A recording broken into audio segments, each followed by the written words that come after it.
No, not for you, No, Toussaint. no, hard pass. That sounds wrong. I had to scrub that movie out of my eyes. It was so bad. God, it was. I've never been that offended by that movie. Oh, I've seen Atlas Shrugged, and that was less offensive than that film. Really? Yes, I did Yeah. not watch the Atlas Shrugged sequel, but I did see part one. Was the guy who did the enema the same as the guy who peed on the girl? Yeah. Because at least that's a little character.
Well, we didn't want to shock you guys with our enema talk.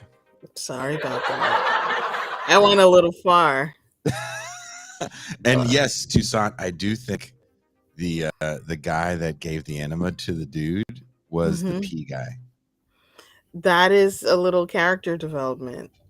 That was the most character development that film had. Yes.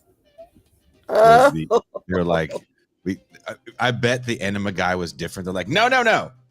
We got to keep it consistent. And we have to name him after a country. Good idea. Yeah. So when they were talking about Brazil, I missed that whole plot line. I'm glad we had dedicated watchers with us that could explain that plot twist. It was a very strange way to express a subplot, I thought. Well, that being said, good morning to most, good afternoon to others, and good evening to the viewing audience across the pond. I am Jason Miles.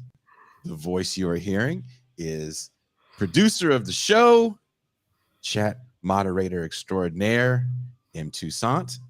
Oh, sorry about getting so blue earlier. We're talking about movie night. Yes. Yes. But we are here for another episode of This is Revolution Podcast. If you're new to the channel, please like, subscribe. If you're enjoying what you see, make sure to hit the notifications bell as we're constantly adding new episodes and doing cross streams with other channels. We've recently added a few new features. We have Nailing It Down, a history show with Jean and Varn.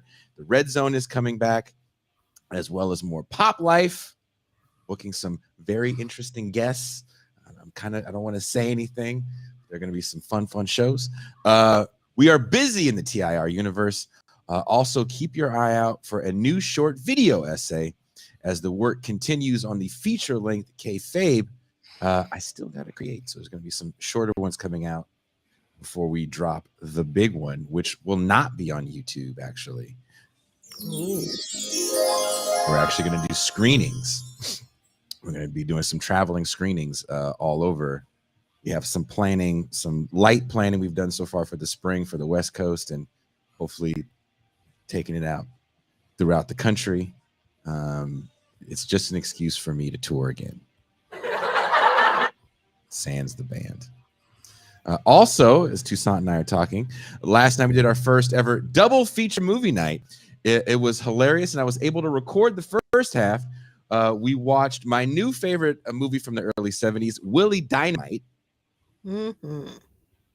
We concluded the night with what I can only call birth of a nation for the post-racial generation. Life is hot in Cracktown.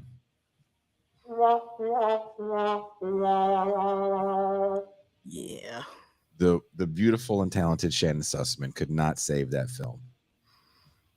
She was just okay. You guys were making a big deal about her. I It think was it's just just me. because you knew her name. It was, hey, it wasn't you guys. It was literally just me. It's literally just you. A man who doesn't not look like Willie. Willie, Y'all who kept was it? Was calling me Willie Dynamite.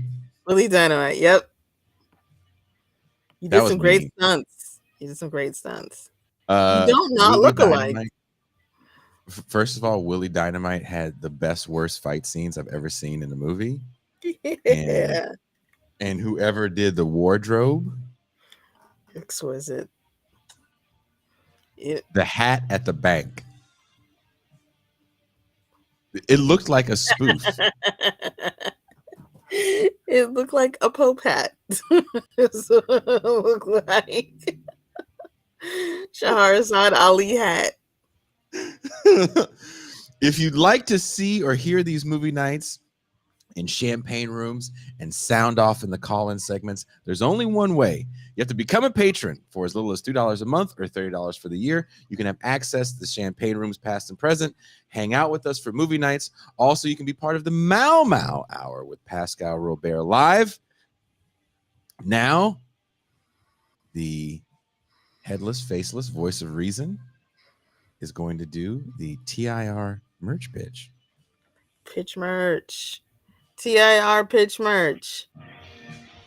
Do we have the visuals up? You have to have the visuals up. I'm sorry, because I have copy now. Oh my goodness. Here. Jesus, one promotion and this is what happens. Oh Lord. This dude. Give a woman a little bit of power and they all think they're Oprah. Yo. What are you gonna wear when it's brick outside with a westerly wind? Some type of flimsy t-shirt? You wildin', son. Buy a t-shirt, merch, hoodie from TIR or a pullover. That's what you're gonna do. While you're at it, you're gonna grab a mug for a toasty winter beverage. That's what you're gonna do. Word. Word. Word. Word is bond, son. We coming for you, nigga. Just know that. And we got snapbacks. And we got Instagram. Follow us. Word. Word. Also, we have the Give them an argument. Give a Revolution live show. We're bringing the party to New York, January 22nd at the Cutting Room. Wherever you are watching or listening to this show, there will be links in the description. As this is the last time we pitch this, as next week, Ben and I will be taking off for New York, New York. Did you like that? Did you think I was going to sing it? That was just okay. I didn't give you the full. Yeah, you had to trash my Mitch Perch, so that's what you get. You mean your merch pitch? There we go. Speaking of merch, here's everyone's favorite lovable Marxist. Mm-hmm. He is my homie, my dog, my co-host extraordinaire. Always smiling. We get so many messages about, can you please stop Pascal from smiling? For real. Yeah. Please welcome the Pascal Robert. Ah, he's smiling. Smile all the time. I laugh all the time. Peace and greetings to the chat. Peace and greetings to the audience. Peace and greetings, Jason Miles. Shout out to some Black Alliance from Peace Comrades I see in the chat. Erica Ryan, what's going on? I hope you had a good trip in Nicaragua. Shout out to the Black Power Media folk I see here as well. Shout out to everyone else. Thanks for coming out. We had a great movie night. I only stayed for the first half. We saw a blaxploitation classic, Willie Dynamite, that talked about the capitalist antagonism of unionized pimping as Pimp well as the unions. need to unionize prostitution. It was Mhm. quite an interesting juxtaposition of themes between collective bargaining and female exploitation. Quite an amazing movie.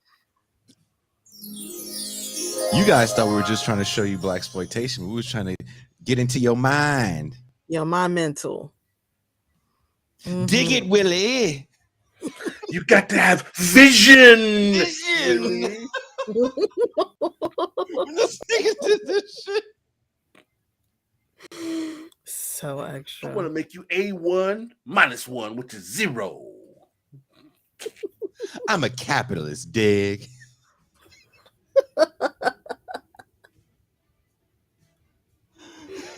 Oh my gosh. Girl who was the prostitute was talking about, you don't understand what it feels like being dug. I mean, really being dug.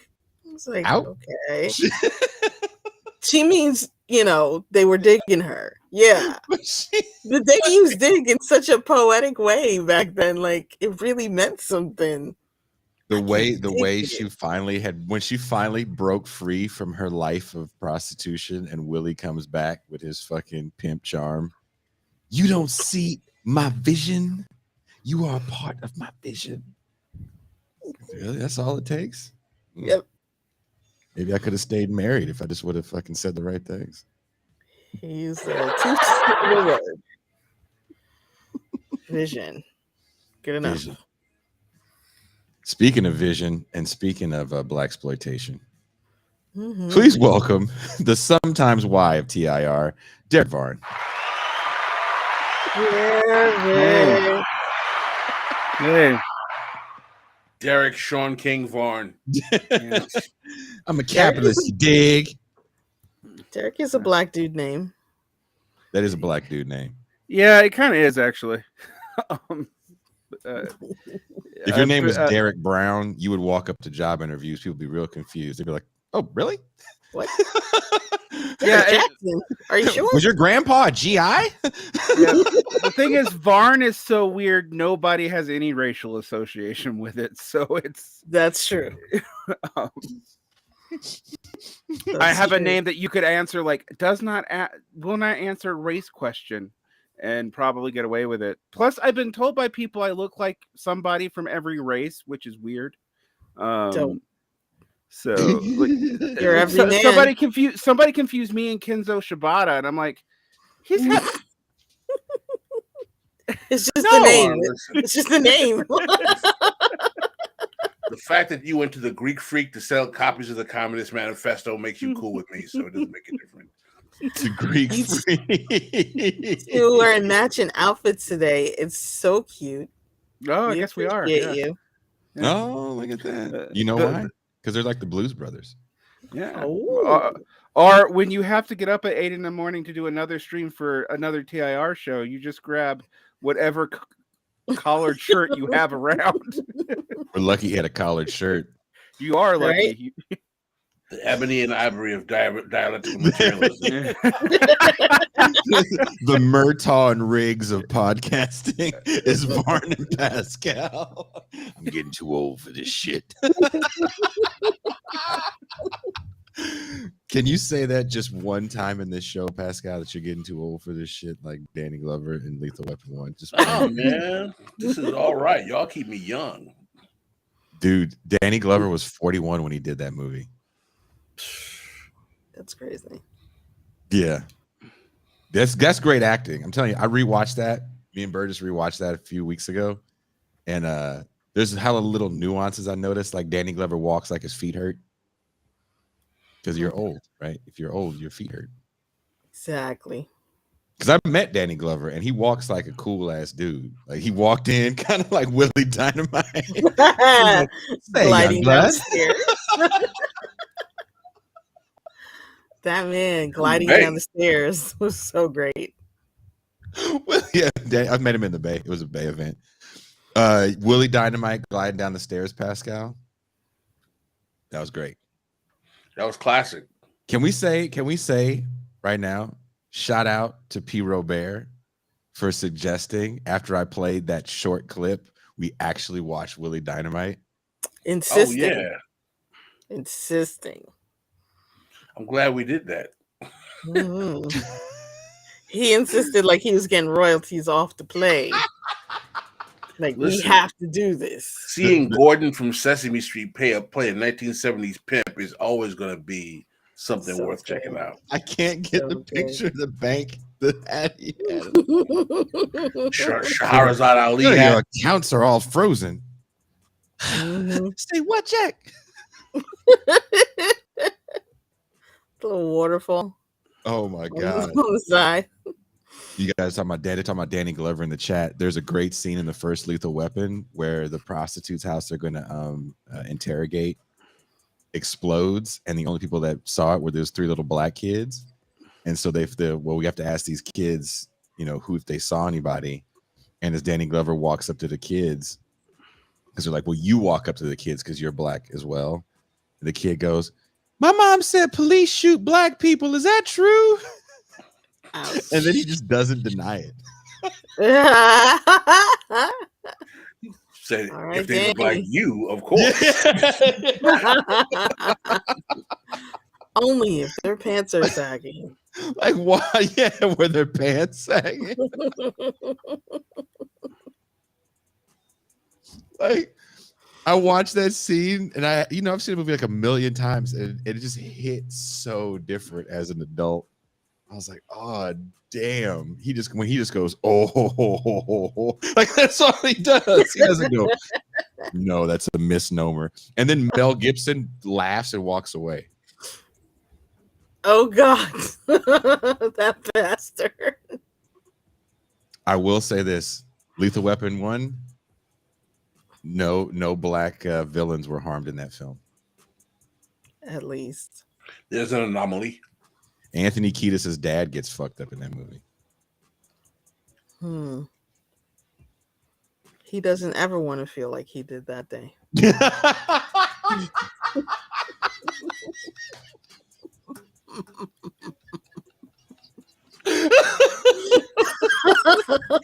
You guys are so mean. Poor Derek was having like serious conversation with Jean Bajlan an hour before, and now we're sitting here making jokes about Danny Glover. Yeah, we were having serious conversation about fucking Dungeons and Dragons, so Still counts. although Still counts. it was serious, we were actually talking about contract law, but still, like, You know what Derek's thinking now? He's like, should I watch Willie Dynamite or Lethal Weapon after this show? It's been a long time since I've seen either. Willie Dynamite, I think I saw as a kid, which I don't know why I was watching weird blaxploitation movies as a child. But I know why, because he's going to see some nude scenes.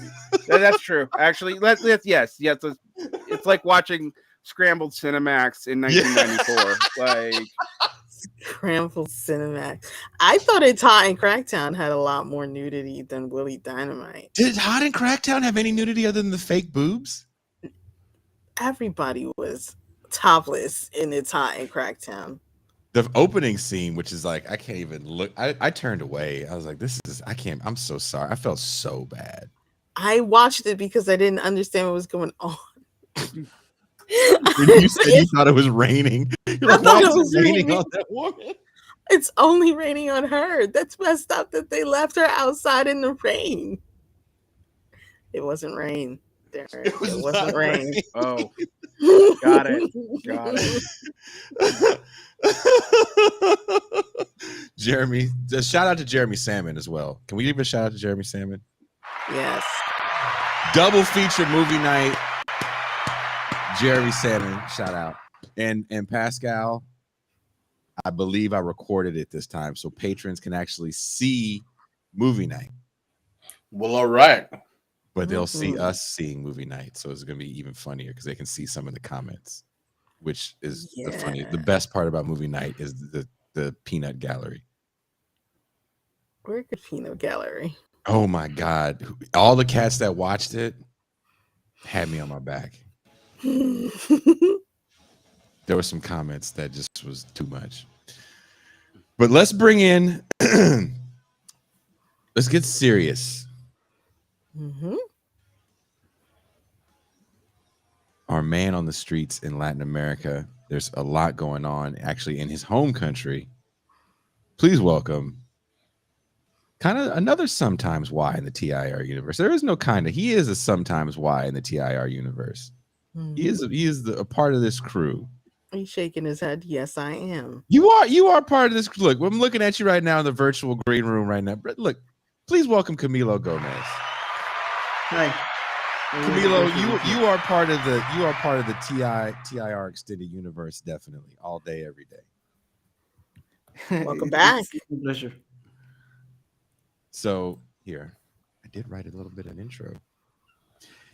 In December of this past year, President of Peru, Pedro Castillo, was ousted in what many call a right-wing coup after he attempted to dissolve a primarily right-wing Congress and rule by decree. The wake of the ouster of Castillo, violence has erupted with over 40 deaths at the hands of the new right-wing regime in office. We bring our man, Camilo Gómez, that's in Peru, to give us a little context on what's happening. So, Camilo, what is going on in Peru right now? Yes, so the story more or less begins in December when there were rumors that the then President Pedro Castillo was going to be indicted by Congress, impeached, and but a lot of people were kind of distracted because it was the World Cup, and like kind of people like in other parts of Latin America were interested in football, and didn't give too much credit to um, those versions. But as the date of the particular process of voting on the impeachment was going to happen, uh, um, in the same day, like Pedro Castillo called for the dissolution of Congress. So he will not be impeached, but it kind of backtracked because he didn't have the support from neither from the military or from the police. So they arrested him, and he remains in jail. And they did formally like the impeachment, uh, and then it assumed like the vice president of Pedro Castillo was Dina Boluarte. She was someone was always seen as more moderate, even if was elected by the same party of Pedro Castillo.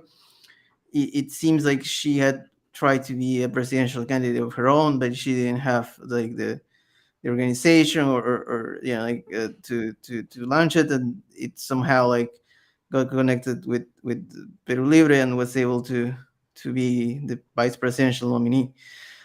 She is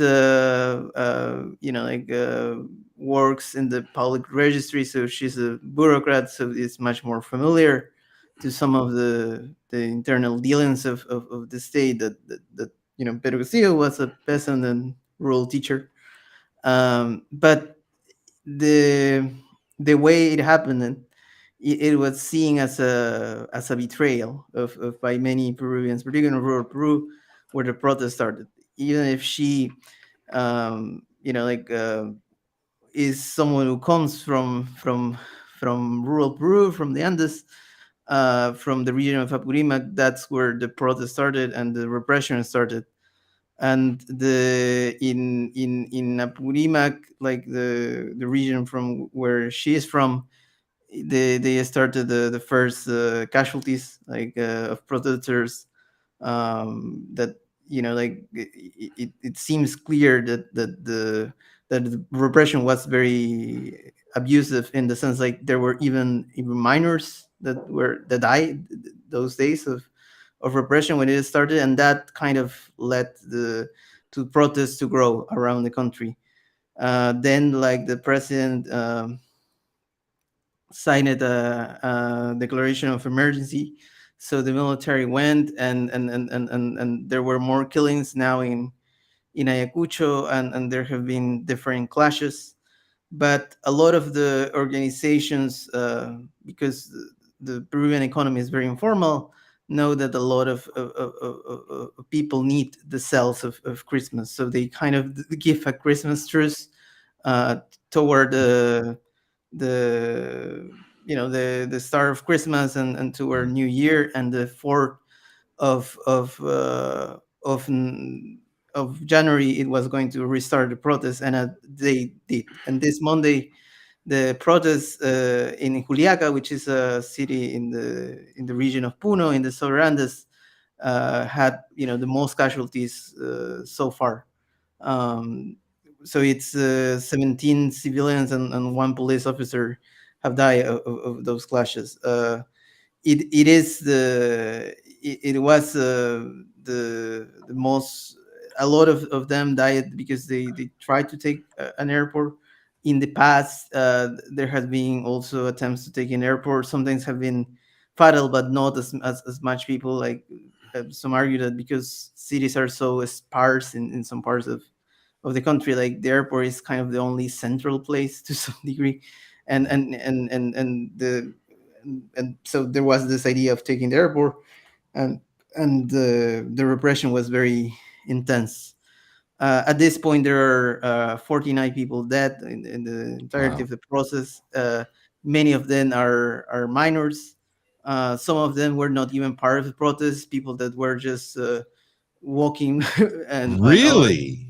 were, yes, there were two cases. One man was helping a man that was shot on the streets. He also was shot, and the other case was a doctor that was helping the people injured, also was shot. So the commission for the Inter-American Commission for Human Rights has mentioned that there are a lot of human rights violations, but there is not a clear answer to the political crisis, in the sense like that a lot of the calls in the majority call in the protest is that there should be immediate elections. And another important call for the protest is that there should be a referendum for a new constitution. But then the other calls are more radical in some way, which are, like the for Dina Boluarte to resign, which is it's a call that has been growing. Also the dissolution of Congress, and also in some cases the liberation of Pedro Castillo, and in other cases even the restitution of Pedro Castillo as president.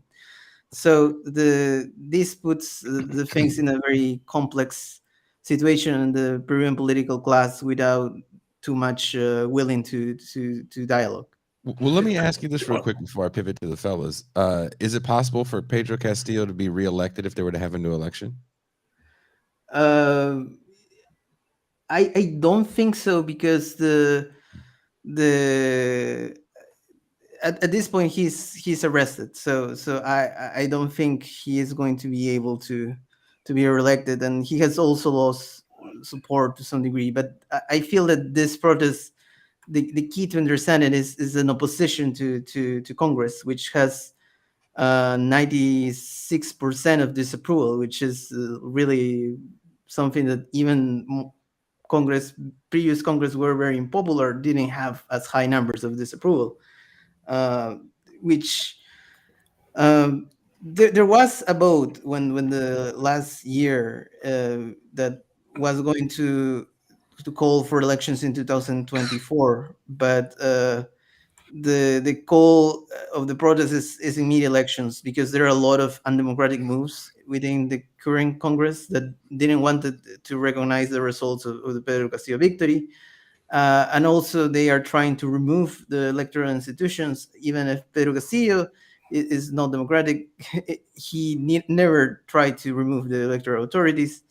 Also, a far-right congressman has called on to um, hand out the ballots to the military in new elections, which mimics the proposal by Bolsonaro.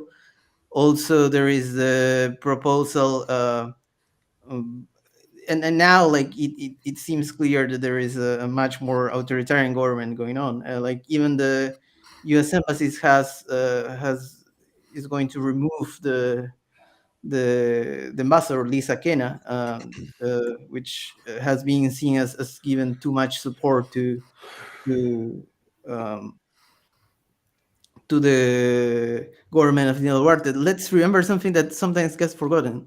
Peru has taken one of the most pro-Ukraine positions in Latin America. It was very difficult because Peru, a lot of its weapons actually it buys from Russia, but it complicated a lot of the process of the country of the normal functioning because it depends heavily on agriculture, and but it doesn't produce fertilizer, so it dependent basically of Russia, and a lot of the production has been dwindling, and people have tried to use organic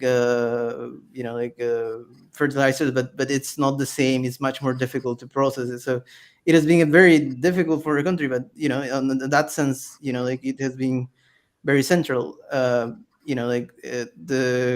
The government of Pedro Castillo organized the OAS meeting, and in the meeting, the central speaker was Zelensky.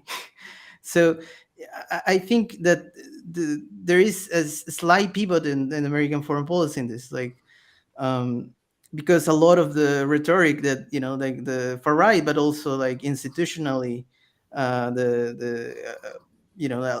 great sector of the Peruvian political class, including the president and the ministers, are using it is that these are terrorists, that these are, or supported by Evo Morales.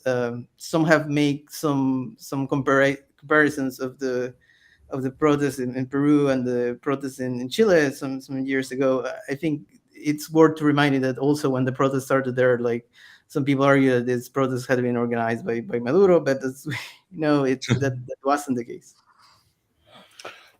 Camilo, I'd like to ask a question about Dina, the current president, Dina Boluarte. I think if that's the way her name is pronounced.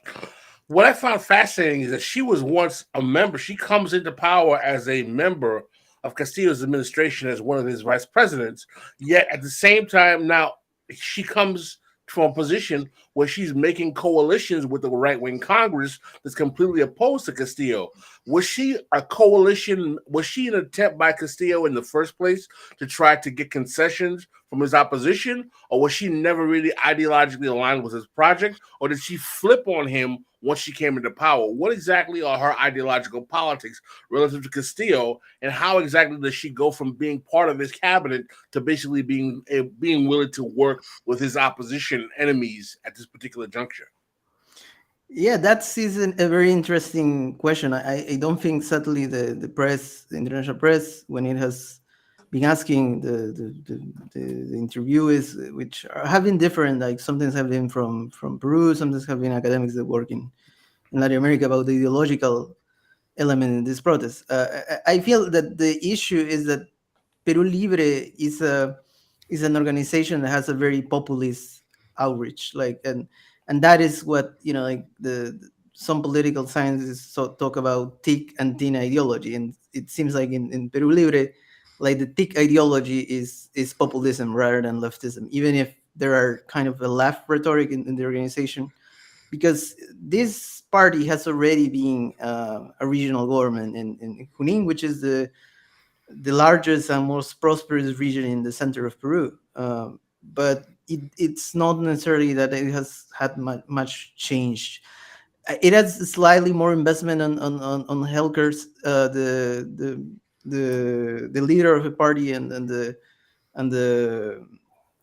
one that was governor of Junin, which is this region in the center, is a doctor, so he knows more of the healthcare sector. So in that sense, he was slightly divergent than the other governors. But beyond that, it wasn't really a much different from our regional governments, and it had a different rhetoric, and I think that's the interesting part. And in the case of Castillo was even much more populist. He had a rhetoric which was even much more sympathetic to markets, not even markets, with capitalism, or right, in the sense he even talked about instituting something like the individual savings account, which BBC noticed, and yeah, they were kind of surprised. Like, isn't he a leftist? Like, the individual savings account was a proposal of the Cato Institute. So it is strange. It was someone who, despite having a kind of a conception of being pro unions, had a very strange kind um, of vision of politics and economy, and it was a party, as like, because probably because of being over Peru, it has a much more socially conservative outlook. In the case of Dina Boluarte, it's interesting because, like, she was accused in campaign of being a transphobe because she works in the national registry, and in Peru it's legal for trans people to change genders. But when a trans woman will go to change genders, like, she encountered her and was going to ask a question, and she answered really badly, with transphobic insults, and even called the cops to remove this trans woman from the building. So, but at the same time, because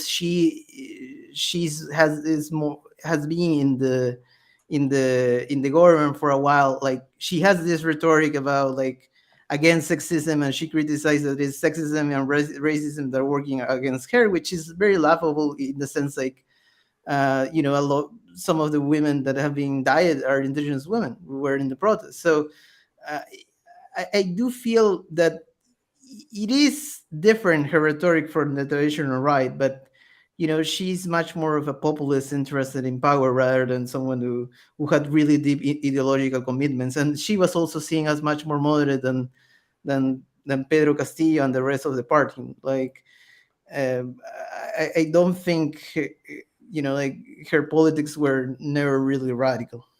So can I like elucidate a few things, because I was listening, I'm listening, and clearly, Camilo, you know more about this than me, but since you got me onto this trip uh in our first conversation, and God, it must have been 2018 now, I've been actually following Peruvian politics, and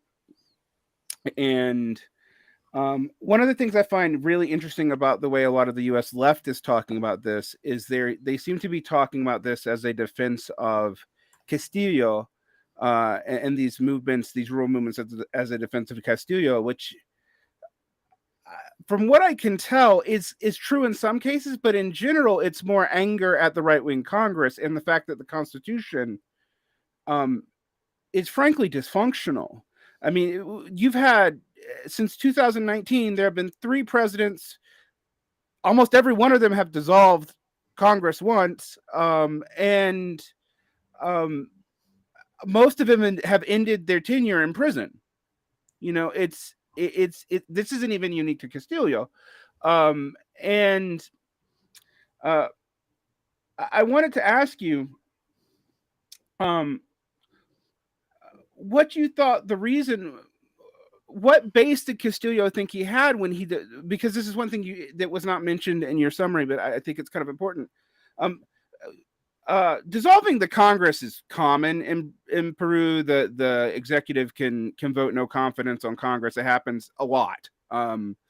But dissolving the Constitution is not common, and that was also something that Castillo did, and that seems to have prompted the military to take advantage of that fact. Did he think did Castillo think he had any basis in the military? Because I just can't imagine a president trying to dissolve the Constitution without military backing unless they're really desperate or stupid. Yeah, this case, it seems desperation. I think that there was a feeling that the prosecutors wanted to get him, and that he was going either to be impeached, like the probably, like, they wouldn't then let him to go to an embassy and be asked for asylum, which it seems that was his strategy. Um, there was a journalist, Gustavo Urriti, which some consider the most important Peruvian journalist, but since the Peruvian mainstream media has gone very to the right, and he's much more of a left winger. has not been much on the media. Like, but the other day they interview him, and when they ask him about that, he mentions that there hasn't been to this day an honest journalistic investigation Mm. of what really happened that day. But the issue is that because the mainstream media has go a lot to the right at this point, like the only ones who technically could do it are very small outlets that basically live of donations, like like Patreon and things like that. So this kind of investigation trying to contact basically everyone who was in Palace that day, it's something that not really the independent media, I don't think in Peru has really the logistic capacity to do. Like, what I could say is that there is a vision that the base of the military in Peru, like the soldiers, are further to the left than the leadership. That's a common perception. But but the issue was it was key to have support from the leadership, and that's clear not what happened. Yeah, so I have another question because one of the things I found interesting is Peru Libre did not at first, and not just because of the vice president, like the party itself did not defend Castillo hardly at all. And it seemed like he kept on making concessions to the more and more concessions to the right, and not just the right in Peru. Like, there's all these pictures of him hanging out with Bolsonaro and discussing um, a highway that's going to cut through the rainforest. Which, to Castillo's credit, I don't think he actually caved on, but he was definitely willing to discuss it. Like, it seemed like he didn't really have even his party as a social base by the time you got to the end of his presidency. Um, and I think that's important to understand. I mean, if it's true, because again, I am reading in Spanish, but I also know that, like, I'm not getting the whole picture. I know that most of the internal journalism is right wing to Peru, and I know that the other journalism across Latin America. I mean, even a lot of the other left governments in Latin America were not entirely trusting of Castillo. So like, I'm just trying to get a picture. Like, how bad did alienating Peru Libre, and how did he do that? Like, how did he lose the support of the party? I mean, I know why he would never have the right wing Congress, but he didn't seem to have his own party support either. I think that there is an idea about the Peruvian anthropologist Javier Torres, who calls Peru as an archipelago that has been that a lot of the quote unquote like the connections, the bridges have been broke, and in that sense, probably it also helps explain like this whole chaos that the original candidate of Peru Libre was going to be Vladimir Cerrón, who has been a governor in Junin, which is the most prosperous part of central Peruvian Andes. But he has been accused of a lot of corruption, and he's currently inhabilitated to seek office. So like for some reason he thought Castillo had been a union leader of a rebel teachers union could be a good option. And allegedly at the beginning they actually thought like he was going to be able to have a um, more or less a legislative position rather than him to win. And the position of Castillo in himself had tried to inscribe his party, but as people are aware, because of the pandemic heavily hit Peru, like a lot of things, like even going to the streets to request signatures was going to be difficult. And the same happened for Dina Boluarte, who also was trying to get a being an independent candidate of not in Peru Libre, but those both for some reason knew that kind of Vladimir Cerrón was seeking candidates, like and like for some reason like he selected them. I feel like that the party was highly suspicious of Castillo being very kind and supportive of his paisanos, to say in the way that people in Latin America call the people from their towns, from their province, Chota, and from his region, Cajamarca.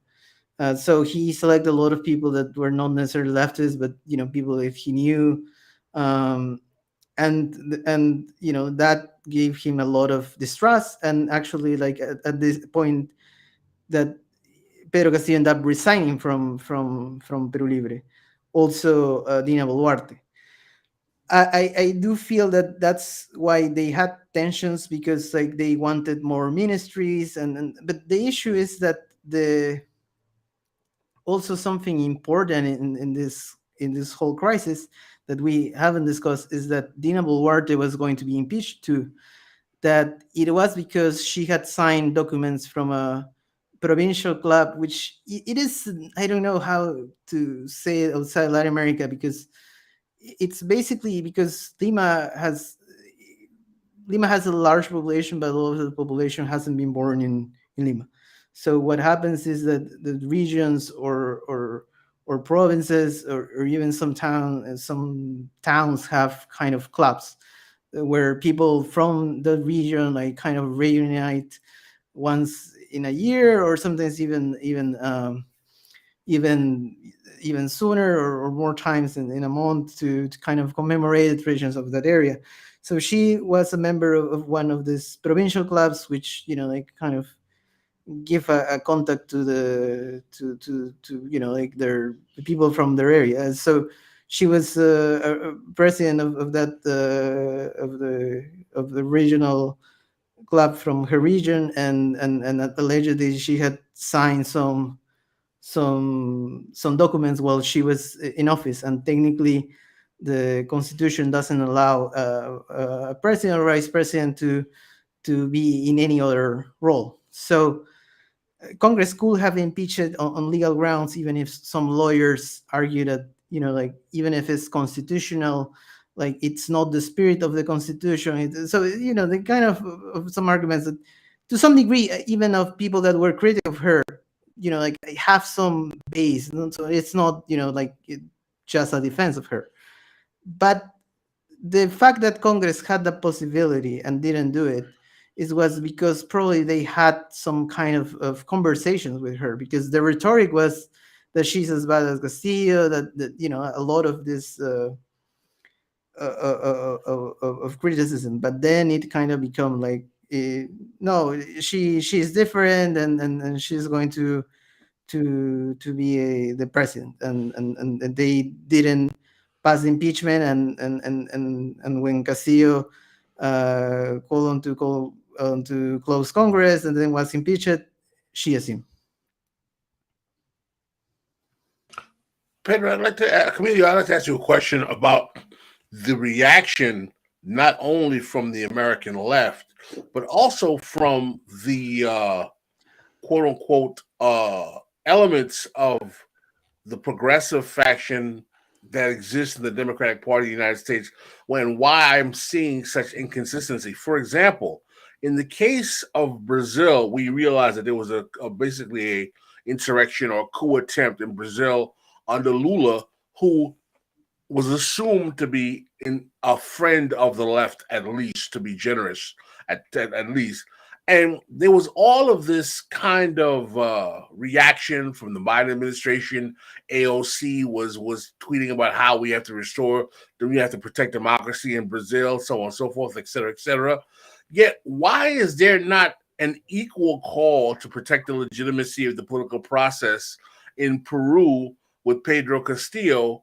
And no one seems to be particularly concerned with all of the bloodshed that's going on relative to this process.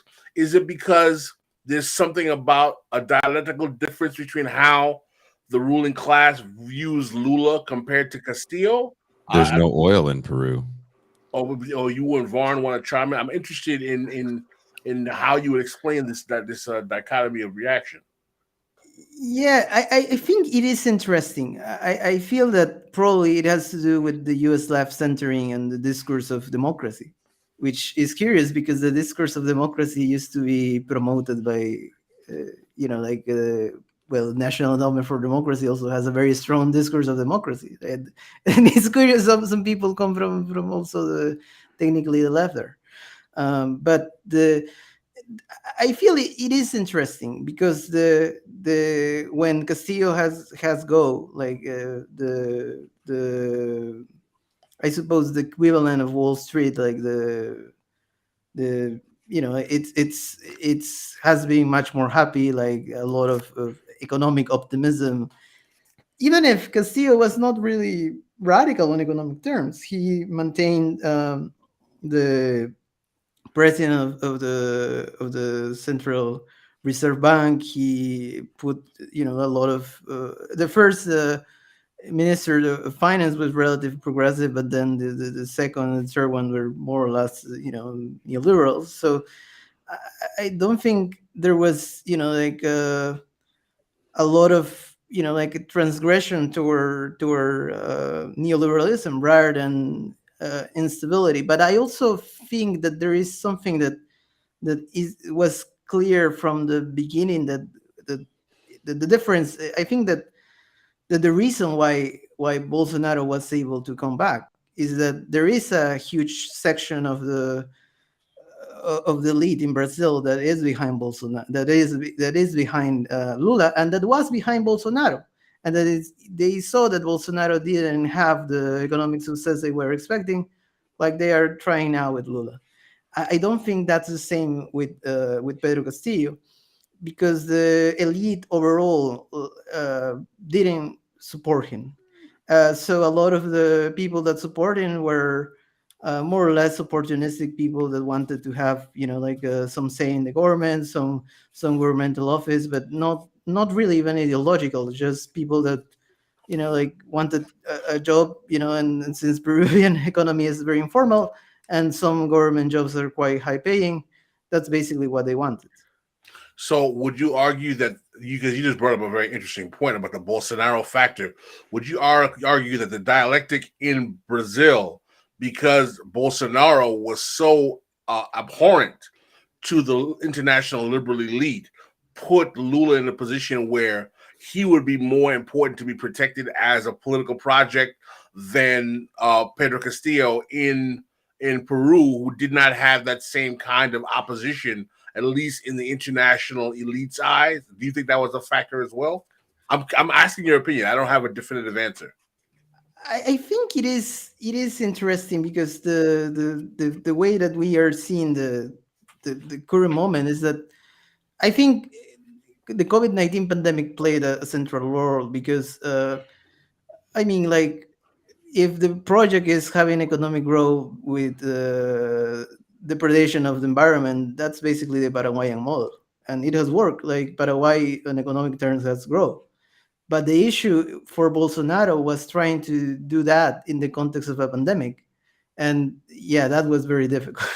And so he handled very bad the pandemic, and that's something that for a significant part of the lead was important in kind of their shift toward Lula, which they were not completely excited, but they kind of knew, like that was not as radical as people were saying.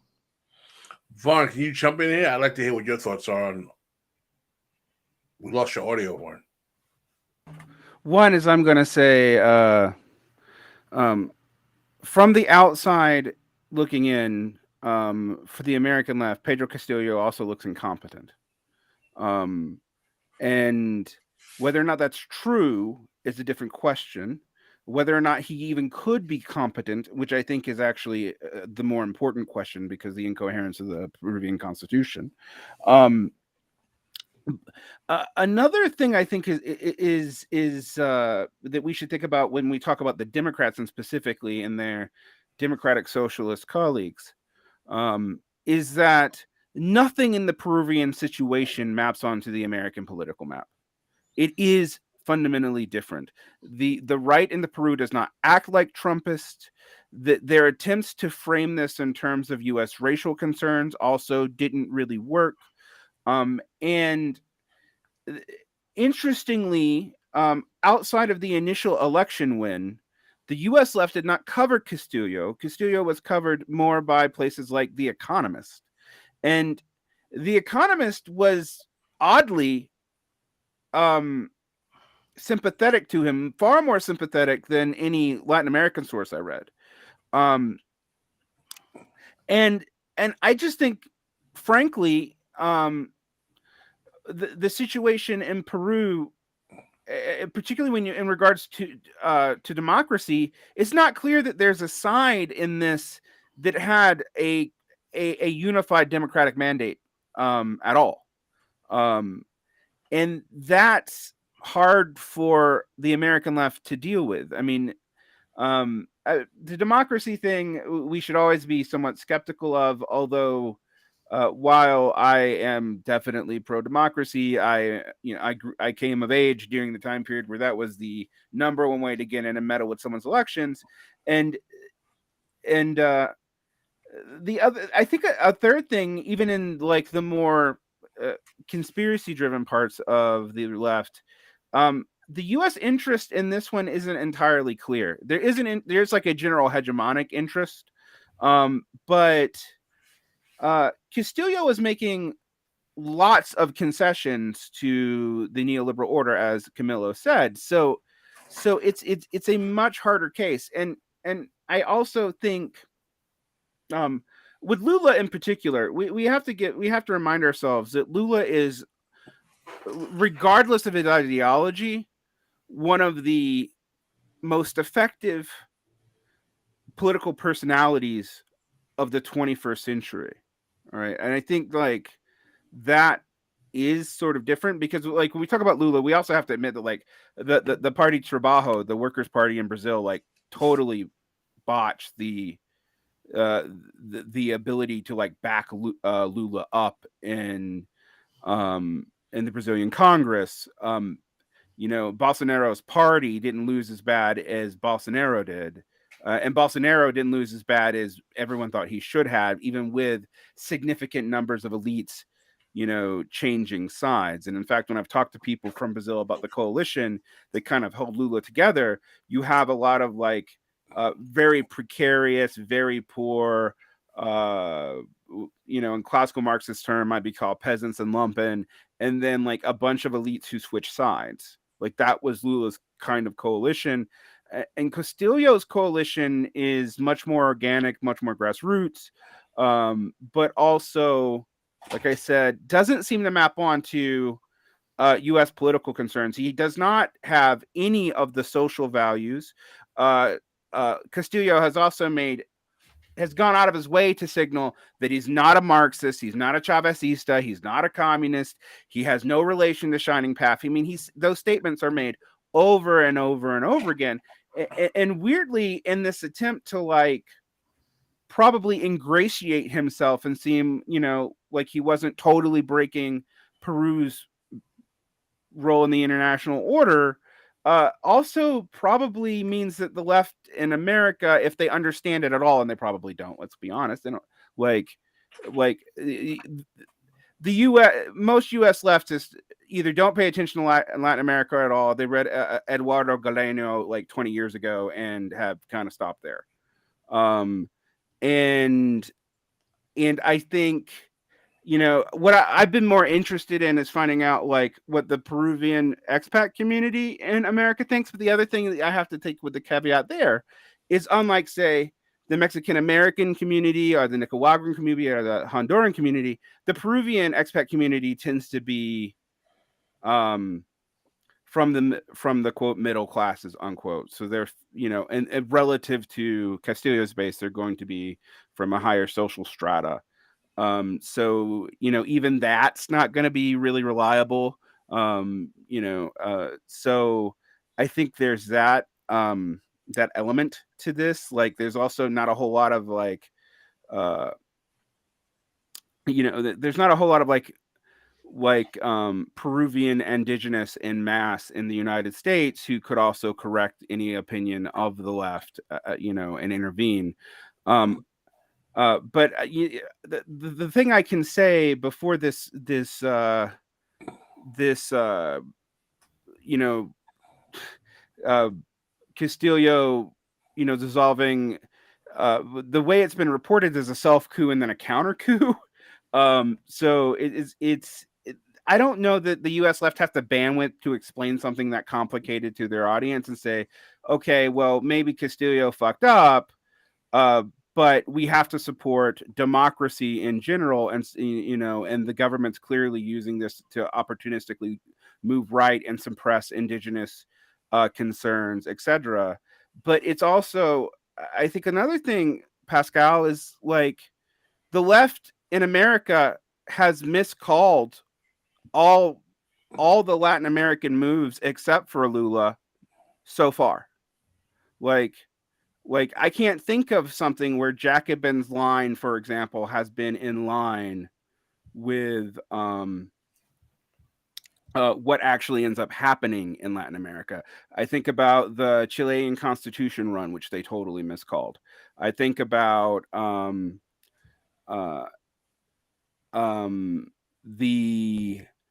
the way that sometimes AMLO is seen as more hostile to the United States than he actually is. It seems like at least the white part of the left isn't really listening to people from the region one way or another, and that includes non-white electeds. So it's a thing where I'll be honest with you, when I hear U.S. leftists talk about Latin America, if they're not from Latin America or they have not spent at least a year outside of the United States in Latin America, I don't take their opinion seriously. Like I don't care what they have to say, and that's because the reporting is generally so bad about like what's going on, and if it's not like pink colored glasses, it's they trust the U.S. State Department. It's and I think Pascal, on the Democrats, it's kind of obvious, right? Like they can go, look, Trumpism is an international phenomenon. Look at the Bolsonaristas. They even did it on January 7th, even though like that's when most people are sworn in, so it's gonna happen around that time. But they can try, like they can immediately connect it in the U.S. mind to January 6th, to all that stuff. You can't do any of that with the Castillo situation, even if you wanted to. It doesn't map on in that way at all.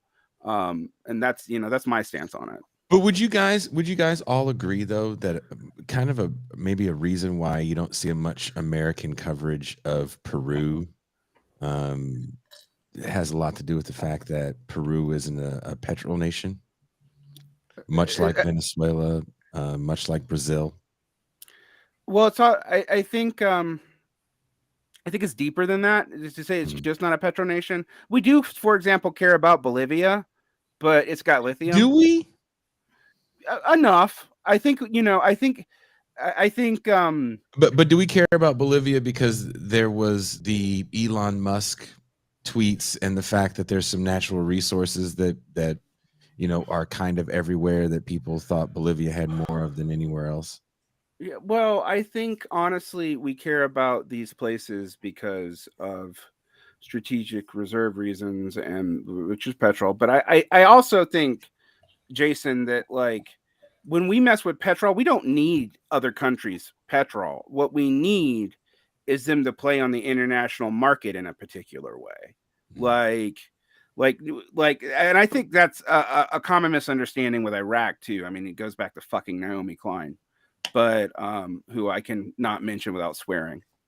But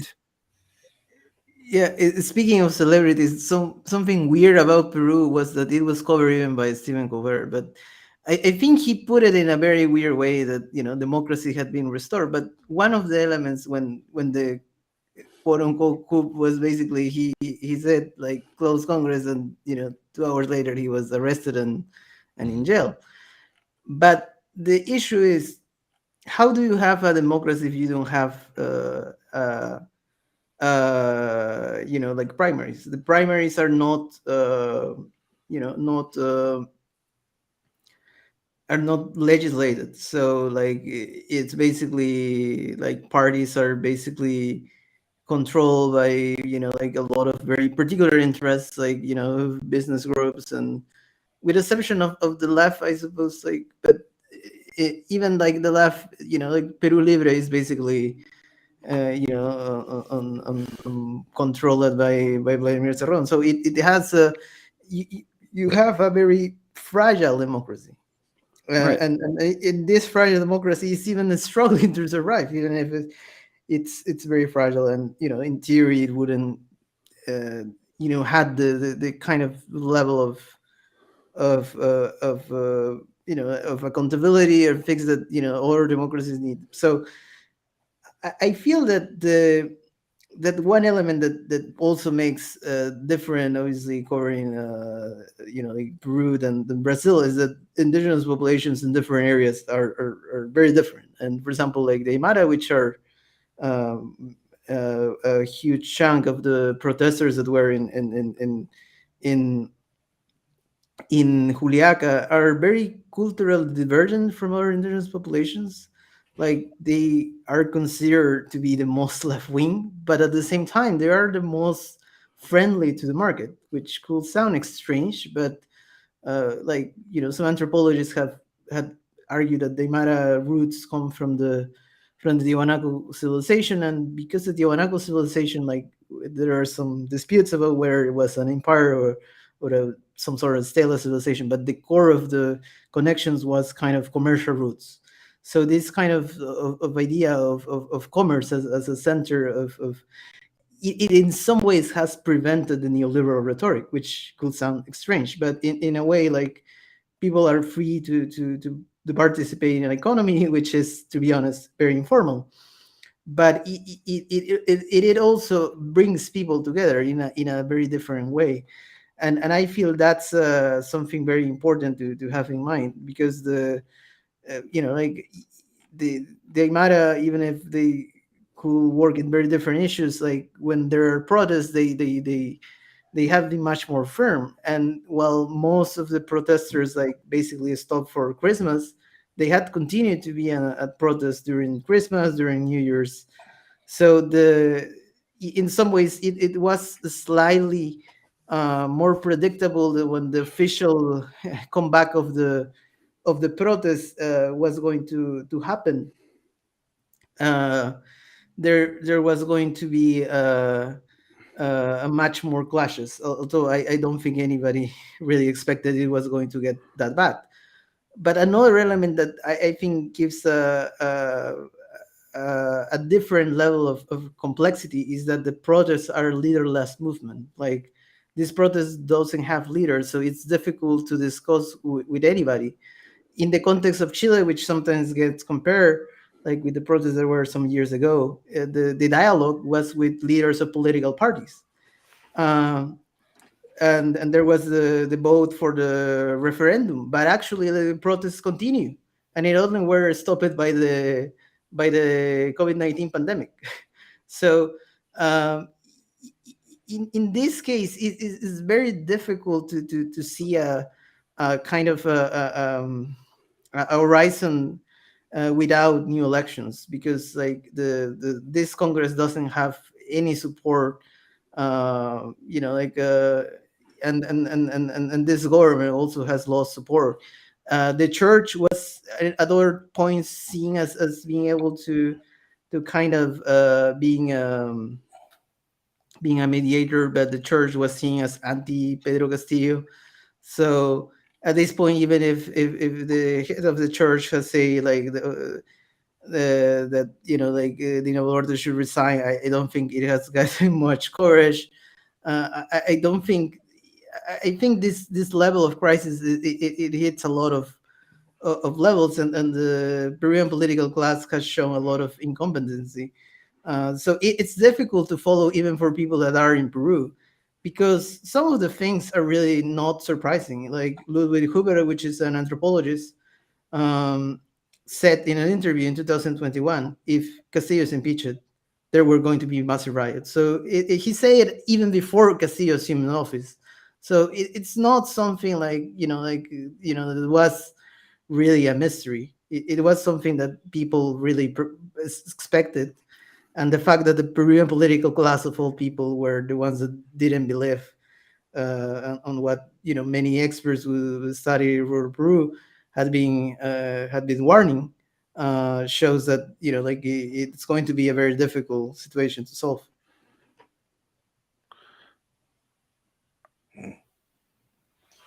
Interesting. Yeah, interesting. I guess I have a few questions about what the way out of this impasse is. I mean, you mentioned the leaderless movement. I think I might slightly disagree with you that Chile was leadered. I think it was leaderless, and then parties stepped in and started negotiating and representing. And right now, I think you're right. In Peru, there's no one to step in. Like Peru Libre is not going to do it. They're implicated. And so there, it's. It's interesting though. What you were describing this, Camilo? I kept on thinking, man. So you're talking about how there's no democracy in Peru because it's like, America, like the United States, because we also like primaries are governed by like state law. Like you don't actually have to have them. There's states that kind of don't. And they weren't part of our system until the fucking 50s, the 1950s. So it's like, it's one of the things where like, I do think in some ways there is a class of liberal who doesn't want people to look too much at like, this constitution in Peru is anti-democratic and dysfunctional. Let's look at why. Oh, it looks a lot like the U.S. Oh, which I also think now liberals have more on the talking points about like how anti-democratic the U.S. is, but I think that's interesting, and I also think the leaderless movement thing is interesting because one thing I'll say about a lot of the U.S. is, other than the DSA, which always seems to be late, most of our movements are fucking hashtags. Like there's no leaders for them too. And then they have leaders later. Like then you have a formal BLM organization, or you have the DSA speak for these workers, or what have you. But most of them start, they're not led. They don't have good leadership. They just kind of happen organically. And somebody takes in and opportunistically takes advantage of that. But that's not, I guess there's nobody to do that in Peru. Well, real quick, just going to break up the conversation for 1 second. This is the Saturday free show here at TIR. And everything you've been hearing for the last 12 minutes is all bonus material. We do not go to the champagne room tonight where we do our call-in segment. And we've been talking about it a lot on the show. And Toussaint has been saying we should do a Saturday call-in so people can see what we do on Tuesdays and Thursdays. So right now, there is a number on the screen, 626-873-8. I can't see from this far because my eyes. 873-8658. The phone lines are open. If you guys have any comments, anything you'd like to add in this conversation, you'd like to talk to Derek Varn, Pascal Robert, or Camilo Gómez, the phone lines are open, and it will be open for only a short time because this shit's expensive. We coming for you, nigga. That's what the collection guy says to me when the bill comes up for the phone lines. So, continue. Yeah, I mean, you were asking me about like the way out of the crisis, like the proposal many people have is like the Dina Boluarte renounce, because at this point, like she's just making things much worse. The top prosecutor is investigating technically her and part of their cabinets for a lot of this deaths. There have been reports of like people being shot, like even in a lot of There are some versions that even like armament that is not on the police list is technically being used. So um, a lot of these things had to be investigated. But the problem is that the prosecutor that technically is investigating, like the government, and even it for genocide. But the assumption of some people is that by putting the charge of genocide, which is very difficult to prove, like is just a playing, and that one of those expressions is that recently she is dismantling a lot of the human rights prosecution office in the country and turning into anti-terrorism offices. So a lot of the key of these protests have been the accusation of them being organized by supporters of the Shining Path, and this has generated a lot of problems because like the unofficial narrative that the state gives is that the Shining Path was defeated. Um, there was an offshoot of the Shining Path, the military Communist Party of Peru, which is still in part of the Amazon, but it is very small. Actually, like it was heavily impacted in the years of Pedro Castillo.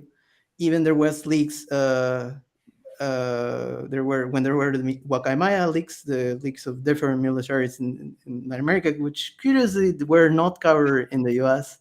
Even if it had a lot of information, was really interesting. Uh, One of the informations was that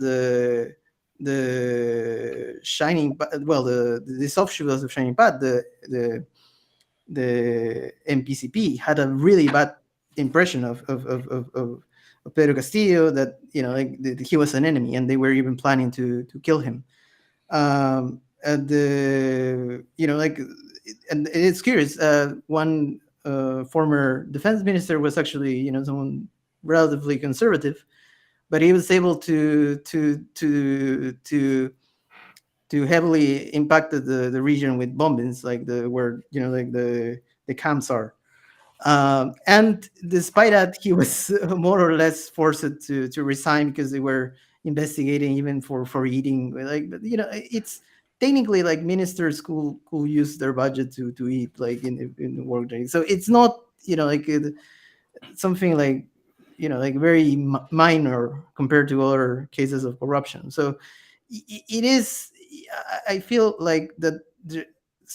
But the complication of this rhetoric. So the other organization that people put as linked to the Shiny Path is the Movadef, which calls for it used to call for the liberation of Ibrahim Guzman, who actually died during the Pedro Castillo presidency. The Congress even approved a law which so his body was disappeared. Like, we don't know where his body is. And that law was even supported by left. Like, everyone supported. The only person, I have to say, in my entire timeline, which I followed people from everywhere, only one person opposed it. And curiously, it was an American that works for a publication of security issues. Like, so not a lefty. and so it's not something that had like much opposition. Like, uh, the the but the MOADEF is present, and curiously, it has gained some support against in the military, in former military, because it calls for an amnesty. There have been reports of them even going to pro-life marches. So, but the issue is like it's difficult to say this presence is massive. Even like the former editor of The Economist, who is someone who nobody is going to accuse of being a left winger, has said that like in Lima, for example, it doesn't have really too much support. Like, it's not a massive organization. It's not a party. It is incapable of organizing the national protests, and the protests are getting national. And people probably remember in some parts of Peru, the Shiny Path actually didn't even have a base of support. So basically, when they came out, like the Rondas Campesinas, like the peasant um, self-defense organizations, basically kill them. and it was a cooperation with the indigenous communities and the armed forces and the police forces that killed him. So now having a narrative of the everyone that protests is a sympathizer of Shining Path, it's really like excessive.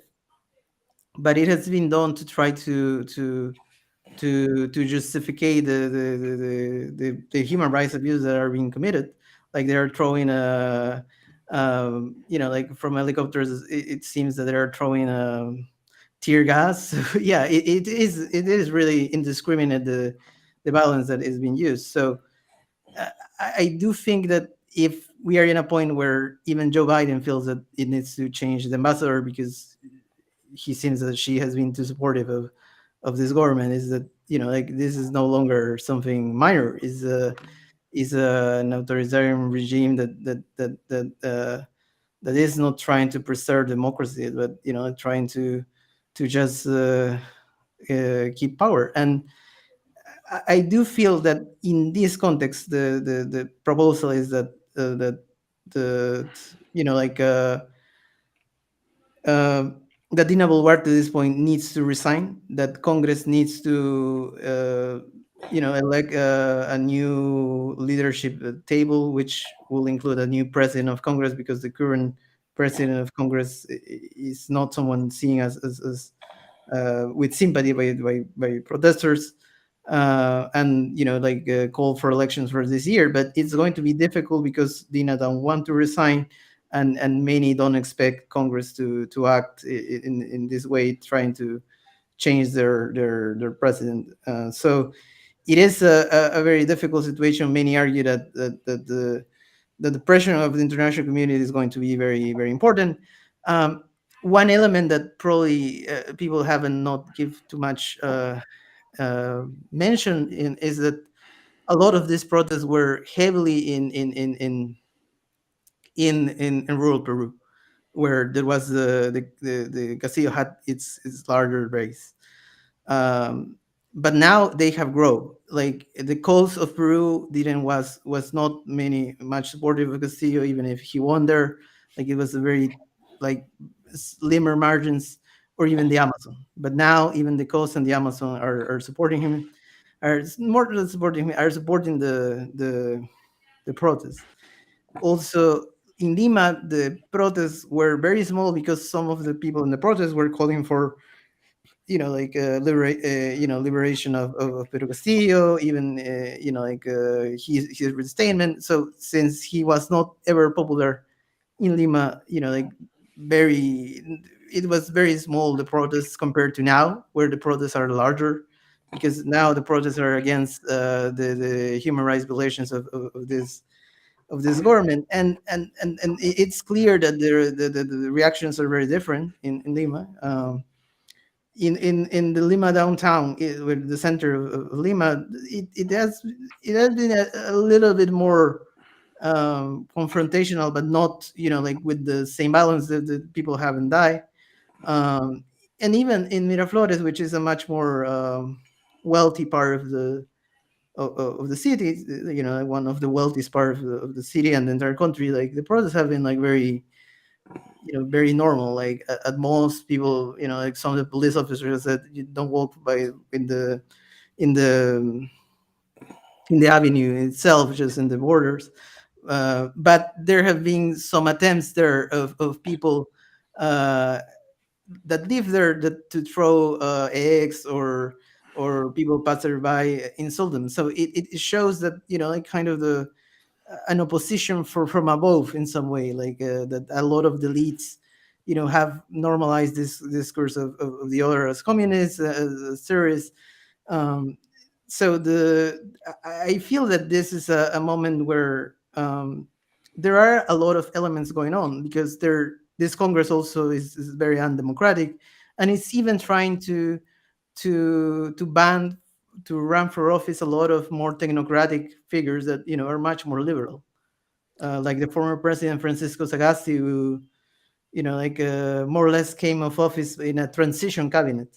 Mhm. And he is he's someone who was worked in the war one for many years, not a leftist of any kind. There was the former minister of finance, someone who was praised by the Financial Times economists. These are not radicals. They try. So I feel that this is an element that probably is going to even generate some conflict within the not necessarily the local elites but the foreign elites, because if you put a sense of the technocrats are gone, they are not going to see their investments very safe. And even if Peru doesn't have much oil, it has important reserves of other minerals. So also lithium. So sometimes people forgot that Peru also has lithium, but the so I think the situation is very complex, and it's going to be very connected to the international pressure in order to have a change. Now, I'm seeing some reports, the little bit of reporting that I am seeing on this, they are talking about a racial element to the protests. Is that just kind of Americans trying to make it juicy for Americans to click on something talking about the racial element, or is there truly a racial element to these protests? I think in a way, yes. Like the protests are much more repressed, obviously, in more of the Andean regions. We had a larger indigenous population. Like as I mentioned, like in Lima, which it has a much more heterodox population in some ways, but you didn't have seen this kind of violence. I mean, it's if 17 people will have died, like if I don't know, like if a lot, if all these people will have died in Lima, I think the reaction will have been very different. Um, I think that it's clear that there is an angle, that there was a racial element against Pedro Castillo, um, and also now against the protesters, particularly in the Andean South.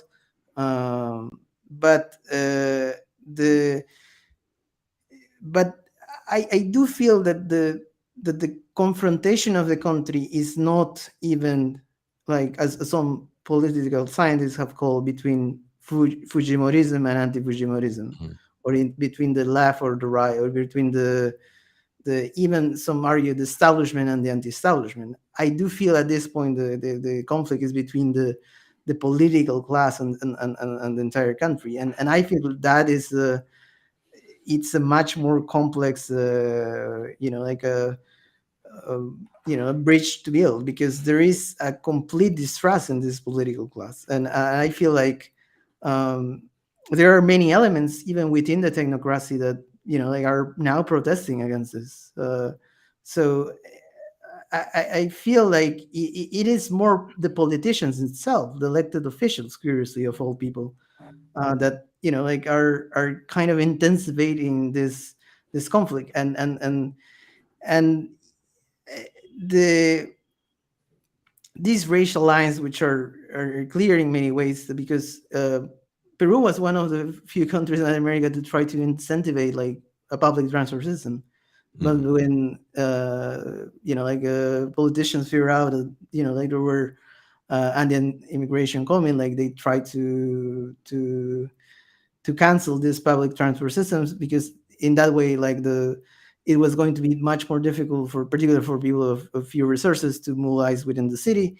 It didn't in any way help, because since the economy is very informal, like people have buses, but still there was this kind of attempt to kind of separate populations, and I think that has led to a very big divide that is still is central to Peruvian politics. Well, the phone lines are still open for a little bit. If you guys want to call in and have your voice be heard, the number's on the screen: 626-873-8658. I have Pascal. Yeah, I have there you go. a larger question that I'd like to ask our panel, as well as Jason can chime in as well.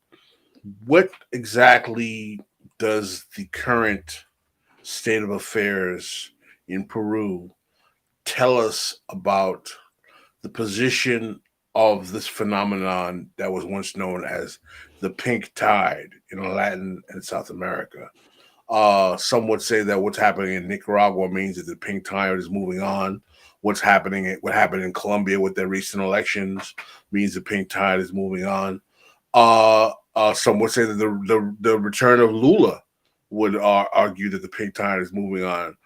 Is it even correct to use that discourse anymore to really address the political phenomenons in Latin and South America? And a secondary question is that why, particularly from a materialist analysis, do these countries seem to be the only ones that even have some embers of a left socialist political project that can take state power? And I don't want to even talk about communist China. We don't need to put that into the equation right now, but in the Western Hemisphere. Yeah, I think it is interesting, the issue with the pink wave, because now there are elections coming in Argentina, and many analysts argue that Peronists are going to lose. In Argentina, like the other left force is the Trotskyists, but they don't have enough support to pass to the second round. Even more support to pass to the second round have the Libertarians, which is kind of curious. So I think in some ways, like this pink wave was which has a lot of things, like was the anti-incumbent sentiment, but also was the crisis in in in Latin America from the COVID-19 pandemic was really strong. So a lot of people saw the healthcare system have been devastated for decades, and there wasn't that much change, and that was what caused it that Latin America was the region with most fatalities with so far, at least, with all this great crisis.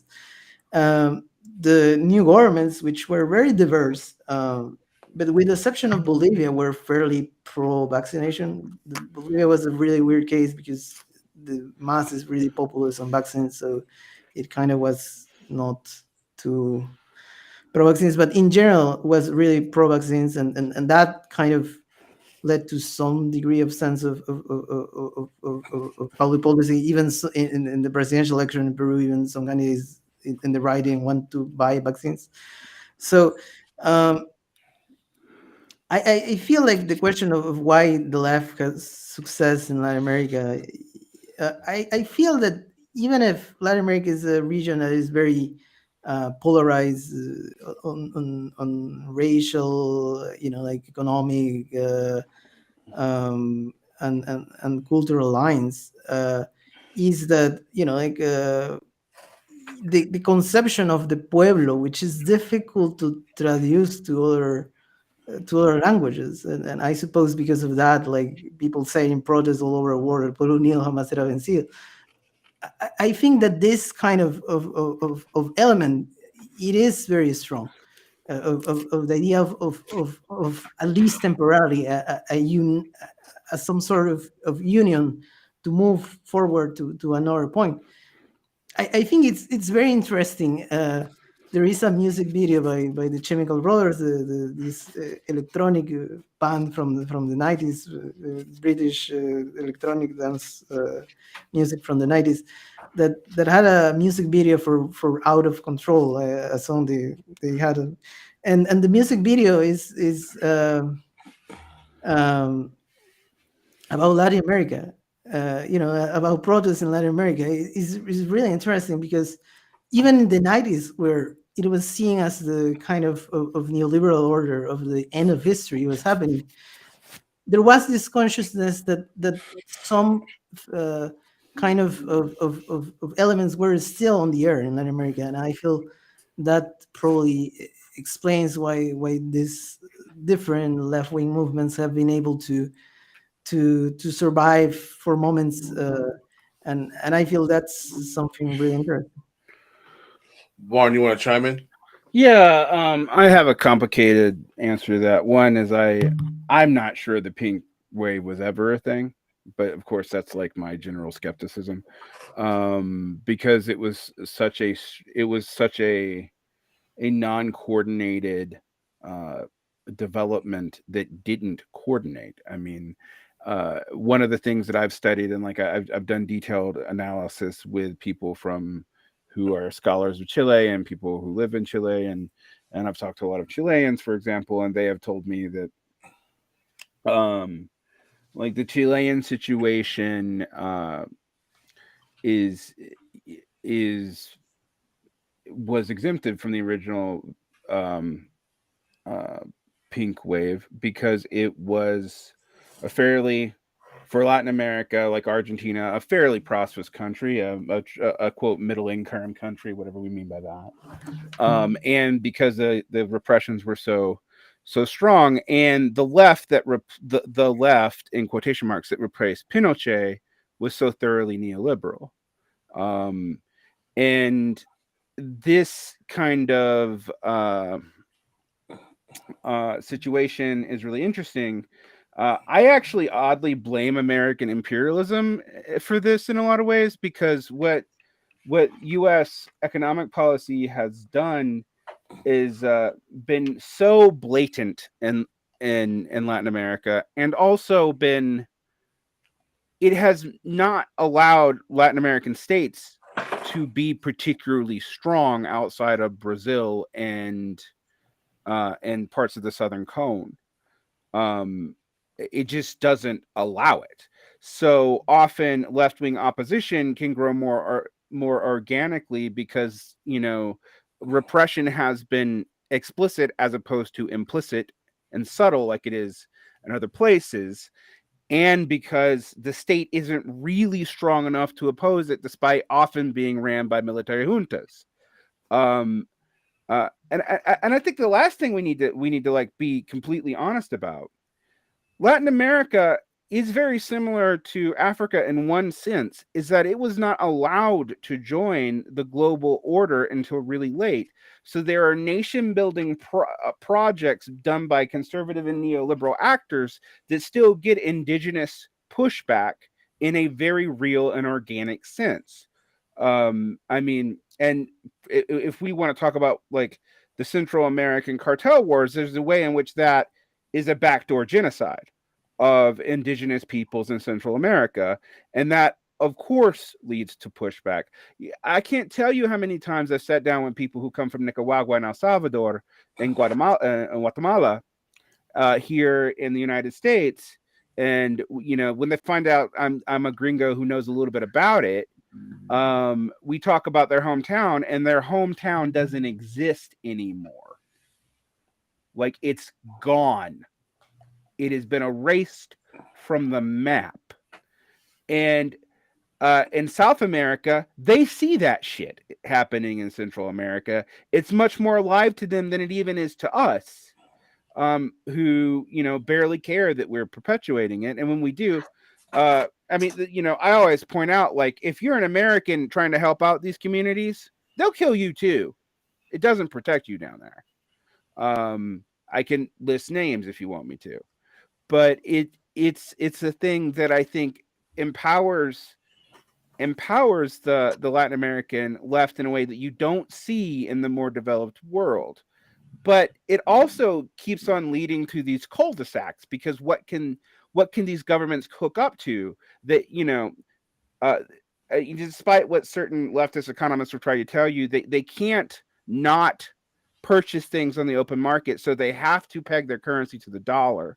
They have to sell their stuff to get investment capital no matter what. They're usually limited by single currencies, and there's regional national distrusts that go all the way back to their bourgeois revolutions that aren't easily overcomable. I mean, one of the things that I was talking about in Chile is the hostility towards like Colombians and Venezuelans actually came from both sides of the political discourse.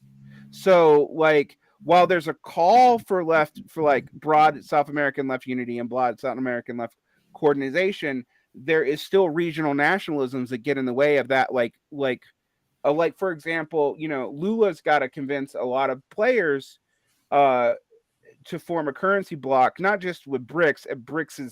BRICS is complicated by India-China relations in a way that makes it very hard to pull off, but also within Latin America itself.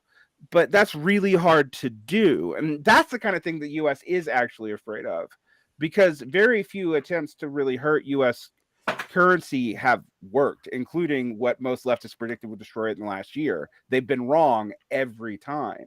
And, it's been quite frustrating for me who lived internationally and follows this stuff internationally and reads outside of U.S. newspapers to see left-wing figures come and endorse things that, like, if you read local stuff and know anything about economics, you're like, that's not going to work. Why are you selling this to Americans when we should be figuring out ways to if we could concretely help? And a lot of times I think the best thing an American can do is stay the fuck out of it. But in so much that we could concretely help, like there, like we could be like the DSA could be doing things that was like trying to shift Latin American policy, even as a think tank group, to give it more independence and start like weaning North America from that.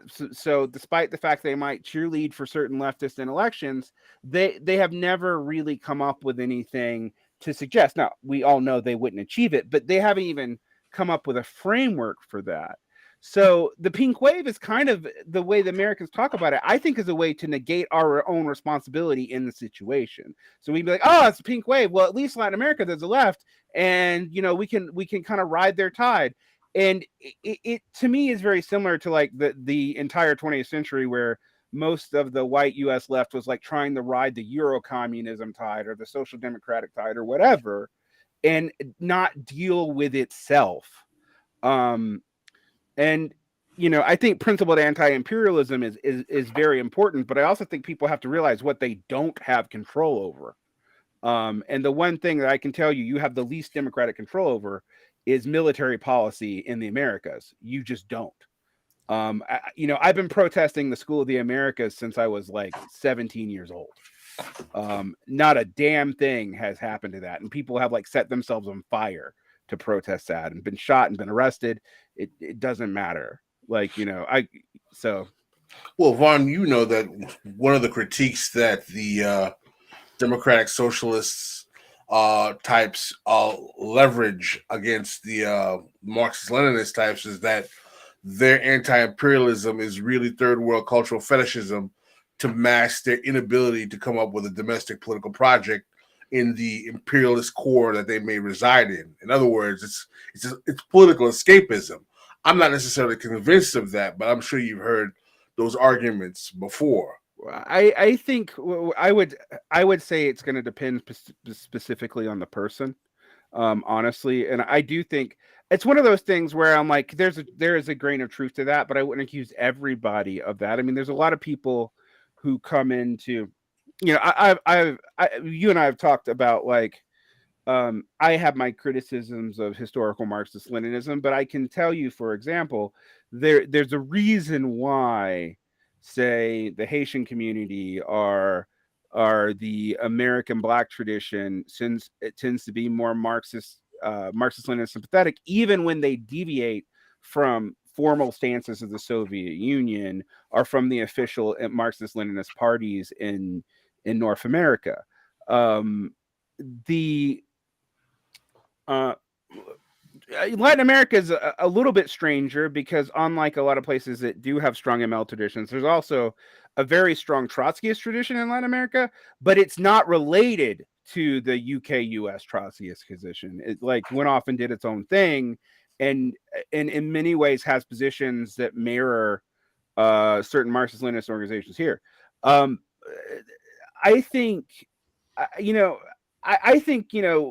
like I said, I think there's a grain of truth to the social democratic critique, but then, anybody can go right back at them and say, but you haven't come up with a viable domestic policy either, and you have no international policy, except, you know, maybe we'll go send the most Marxist-Leninist friendly of us to go monitor elections in Venezuela, and they get a cool trip out of that. Or maybe we'll send someone to the Sao Paulo group as a non-voting actor, since we aren't a party anyway. And it just seems like no matter what you're doing, you're messing in a political context that you probably don't understand. Like one thing I will say, Pascal, that maybe confuses people about, because a lot of people think I'm a Trotskyist, which is kind of funny, but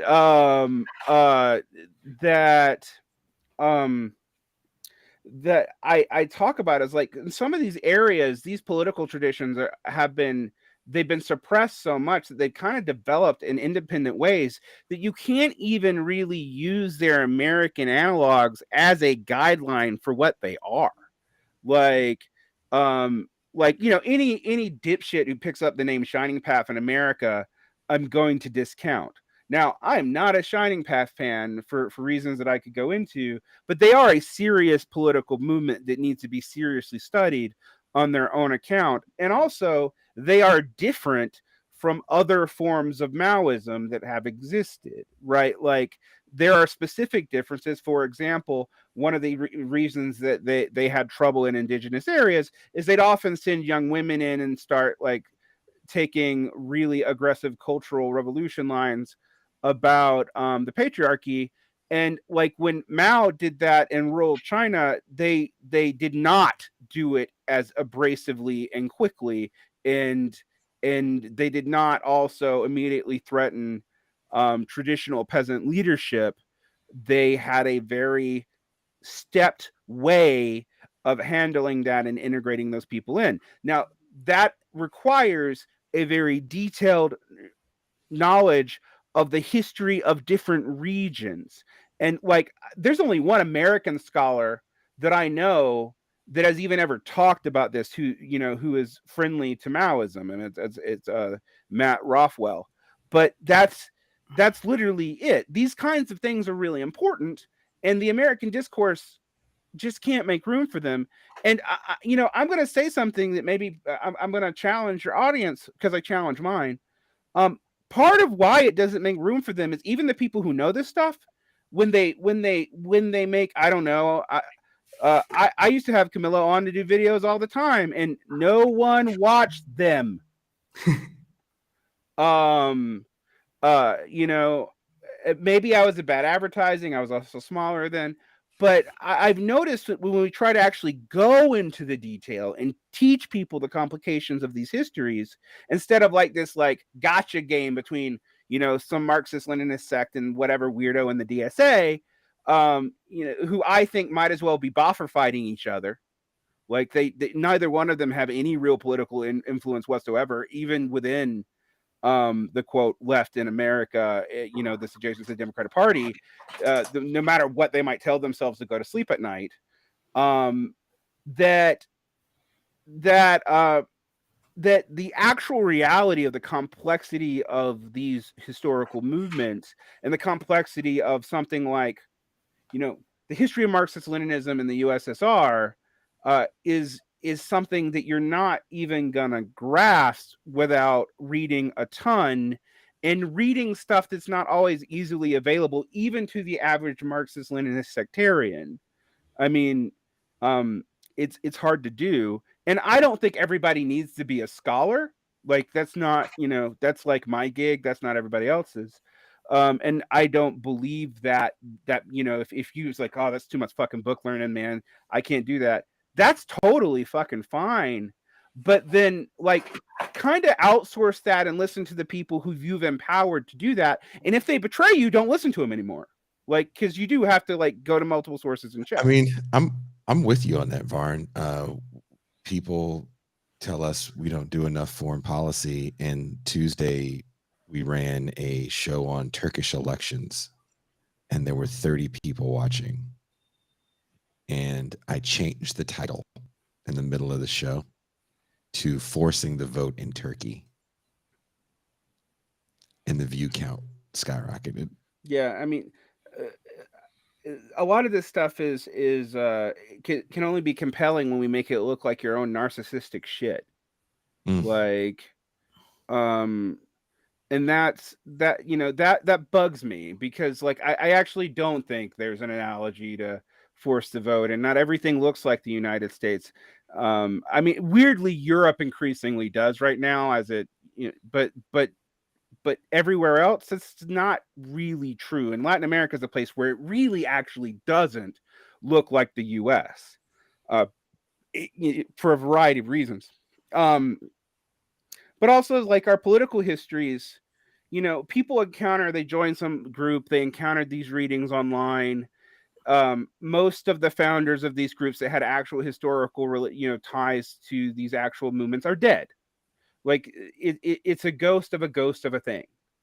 And I've spent way too much of my life studying that shit and realizing that, like, it goes nowhere. I mean, one of the things that I like to point out, Pascal, is I have mapped, like, the positions of Trotskyist organizations and Marxist-Leninist organizations, and, like, mapped what positions they actually took. And I would be like, okay, so this group on this side actually agrees with this group on this side more than they agree with this group on their own side. But because they want to reenact a particular part of the Cold War, they don't even notice that. Well, that'd be great. I mean, I've said to Jason, I think I said on the show, I think to be a sectarian in the 21st century left in the West is absurd. No one gives a damn about this crap. It's alienating to people who are not familiar with the discourse. And quite frankly, all it does is create up battles where we're regurgitating arguments that are 65, 75 years old. Yeah, often about states that don't exist anymore. Well, yeah, I'm tired of the USSR talk, but that gets into my part two. Well, part one of the piece hasn't hit yet, but part two of the piece that I'm writing, which is the contemporary American left more of a lifestyle brand than it is an actual movement. I see, Camilo, I see you smirk, so I know you have an opinion. Yeah, go ahead, Camilo. I saw that smirk. Yeah, I think it's going to be interesting. Like, for example, like, there are going to be elections in Argentina. Like, is DSA going to endorse, like, the Peronistas? Because, like, this is the most clear case of a coalition that its core is not obviously the left. Even in Peru Libre, you had an element who more than populist, like, is left, even if very heterodox. But in Peronism, you see a lot of people that supported Menem, like, literally, in the 90s, supported, the a liberalization of the economy that was very radical, but also, siding with the U.S. and foreign policy. And curiously enough, like, when Argentina was going to be in the Security Council of the United Nations, even Cuba supported putting them, because I suppose Latin American solidarity, which it was curious because Argentina at that time was going to give uncritical support to NATO. I think it is interesting, a lot of how these ideas have been put it, because, well, I think in some ways trying to make analogies, it kind of at the beginning level tries to give sense to things that are not familiar for someone. I feel in the long term, like, kind of distort the things, because, like, obviously, as what Bar had said, like, the comparisons between the US and Peru don't really hold up. And one of the elements that I think is really key in this kind of attempts to make comparisons is that the elements within the even within the rural left, I will say probably the most social liberal elements of all the Peruvian left are in the rural left. And I feel that's sometimes really weird to understand, because at the same time, like, the more there are a lot of very rural elements who are very conservative, but because of living in rural areas, they also understand, for example, gay or homosexual or in different forms of transsexuality, are different, like maybe not the same terms, but obviously they exist, particularly in the Amazon, but also in other parts of Peru. And because of that, some people that might even have a very like kind of hard rhetoric about other issues, on social issues, will be strangely more progressive than progressives, which could sound strange. No, I get But what you're saying. but it is because of this kind of divisions. Like it's true that there is kind of an element within the left that has been even closer to the Catholic Church, or even to evangelical churches, and that because of that, obviously it had much more moderate position on social issues. But this other kind of left that has been much more in contact with the populations in itself, has had a much more radical perspective, which I feel like it's that kind of particularities that make the coalitions seem so strange. I think in America, there's a good lesson to learn from that, Camilo, because one thing I'll say is if you were to look at the progressive and social democratic left and look at their leadership, you would think it was the most of color political grouping in the United States. And I have never found a study that didn't indicate it was the whitest.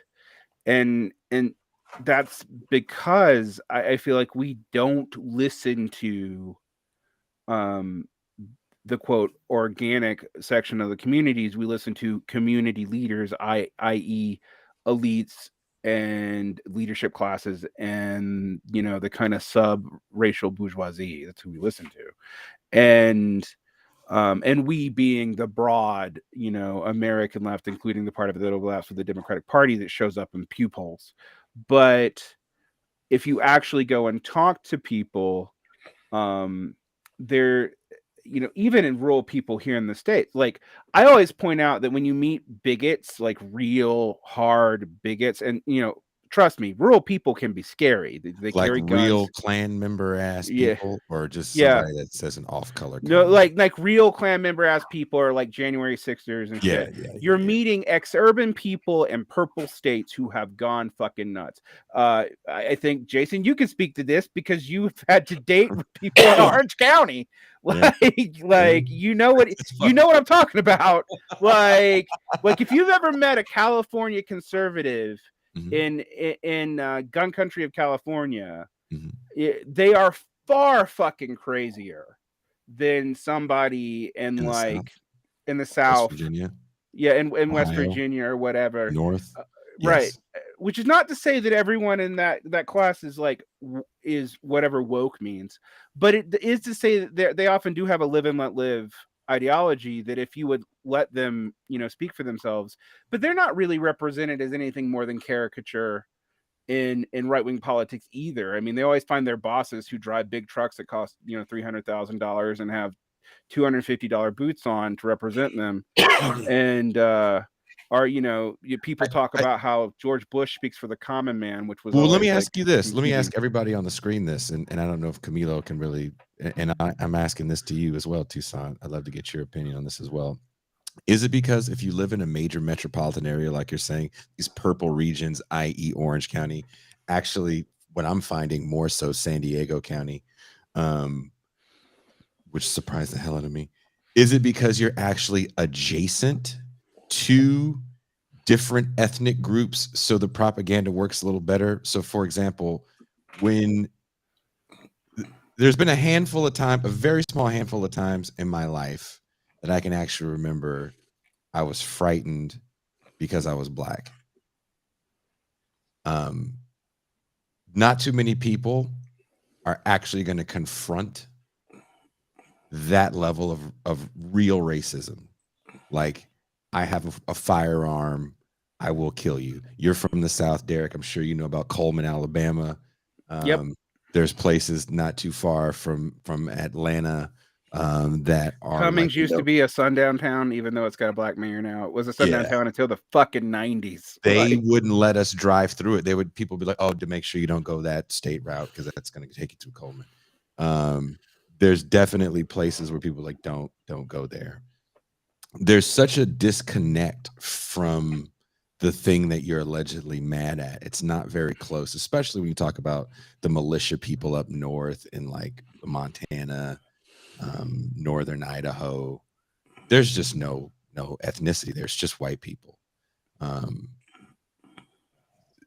Those places can be mildly frightening, but Coeur d'Alene, Idaho can't be mildly frightening because Coeur d'Alene, Idaho, it can be full of Aryan Nation people. But you literally see people feeling very like I'll never forget this. I was in Walla Walla. We played a show in Walla Walla, Washington in 2016. I don't know why this is so vivid in my mind. And the next day, the promoters were like, it was a good show. They're like, we'll take you out to breakfast.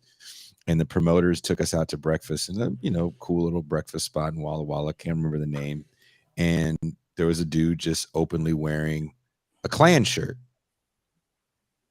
And it said something about killing N-words on it. And I was like, you're just wearing this in a family restaurant. And it's like not a problem. And I looked over and I told the promoters, I was like, is this like normal? And they just kind of shrugged their shoulders like, nah, this is where you are. But that person didn't, even look our way, and we definitely were the only people of color in the spot. But there is something to be said about the level of insanity. A lot of the protests that people see on the news about anti-masking, a lot of that stuff was coming from Orange County. Yeah. So do you guys think it has something to do with the vicinity of the minority groups in these regions? There's a sweet spot of reaction, and then I'll let Camilo talk. Mm-hmm. But from my experience is you need to be isolated enough from it that you don't work with people of color enough to be not alienated from them, but not in a wide enough area that you never see them. That's the perfect like breeding ground for that paranoia to kick in. And in the South, because of the legacy of Jim Crow, that was very possible because like communities live literally on top of each other, but do not interact that much. And the people who do interact tend to be, truly speaking, working class or lower. And so, and this is, there are pew polls that back this up. Like working class people, yes, they are bigoted. Yes, they are racist. But they're actually much less so the middle and upper middle class people, even people who like speak Robin DiAngelo talk, but like are afraid to come to my side of Salt Lake because I live in a part of the city that's mostly brown, which objectively, by the way, on kind of every crime stat I've ever seen is actually safer than the white neighborhood near downtown, because we get stole from homeless people less.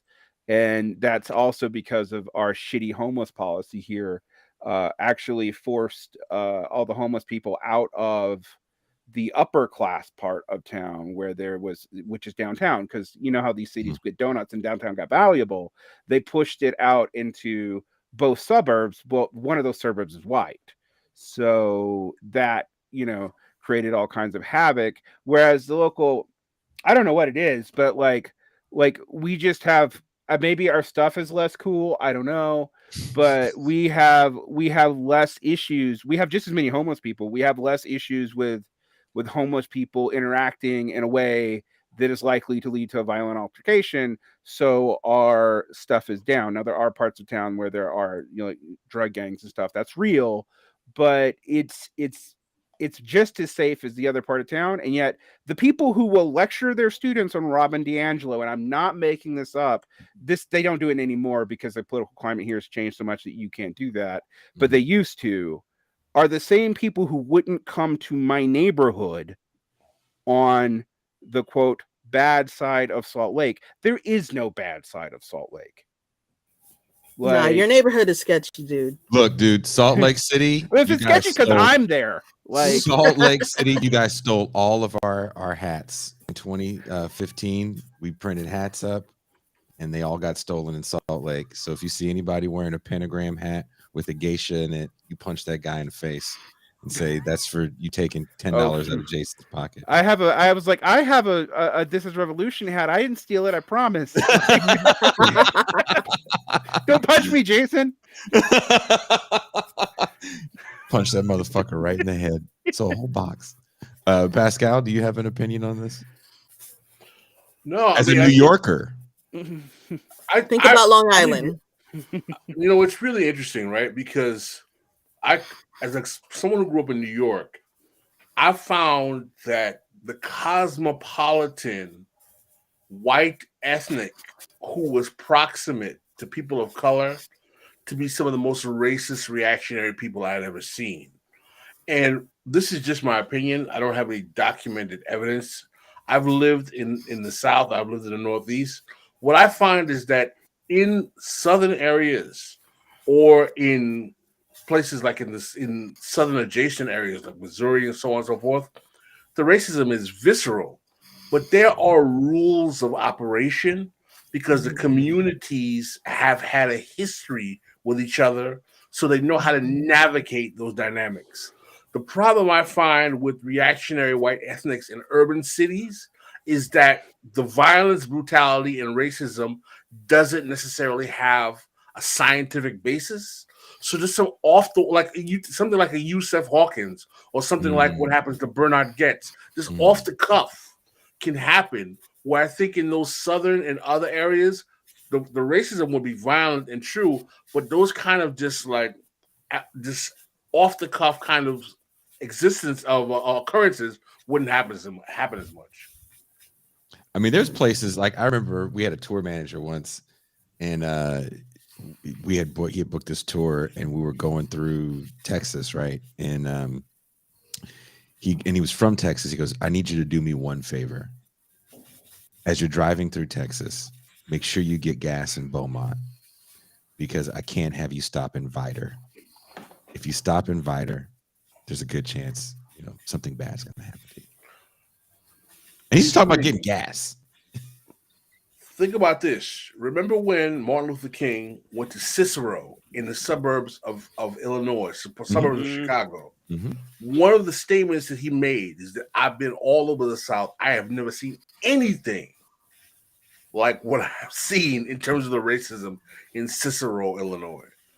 And I remember when reading that statement, I was like, this is incredible. This is a guy who marched in Alabama, Birmingham, Mississippi, and he's like, the thing that he found the most is off the meat racks was Cicero, Illinois. Well, they were wearing Nazi paraphernalia in like 1964.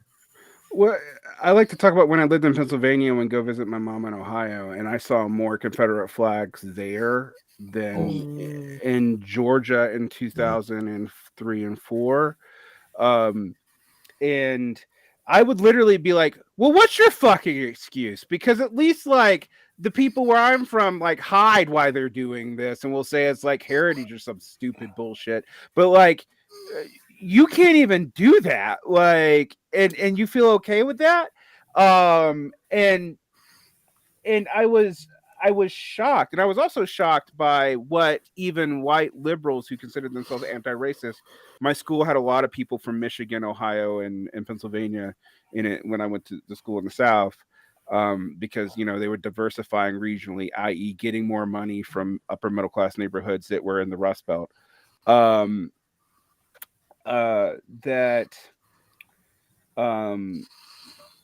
That they would just say shit sometimes, and I'd be like, why do you think that's okay? Like even this, like even I know people who are explicit and outright political racist who would not actually say the dumb shit you just said. Like, but that when I lived up there, I got it, because I'm like, oh, okay, there really is only people of color at all in the cities, and they treat those cities like they're like wastelands. And particularly in like Michigan, where like there's like Detroit, which is like ethnic and or black, and there's all kinds of ethnic tensions, etc. But and then there's like you go to Lansing, and I'm like, I'm uncomfortable because this is the whitest place I've ever been, and I'm a little too dark. Like, you know, and I'm like, wait, I'm literally like, there's only like 3 people with brown hair here. Like, fuck, I'm in trouble. They're gonna think I'm Mexican. Like, and yeah, the same happens here in Utah too. In the areas immediately, like the most reactionary place I think in Utah is Provo Valley County, which is where all the white people ran to. There's also a religious element to this that makes it a little bit more complicated, but all the extremophile LDS ran to one place, and then a lot of the white people followed them, and then like here it's like super rich white liberals, and then Polynesians and Latins, like, and that's who lives here. And so you go in those places out in Provo County, which is urban. It's not rural. It's an urban area. It's part of this great concentrated urban mess, but I don't always feel safe there. Like, because even though I am pale as all get out, I look like an outsider.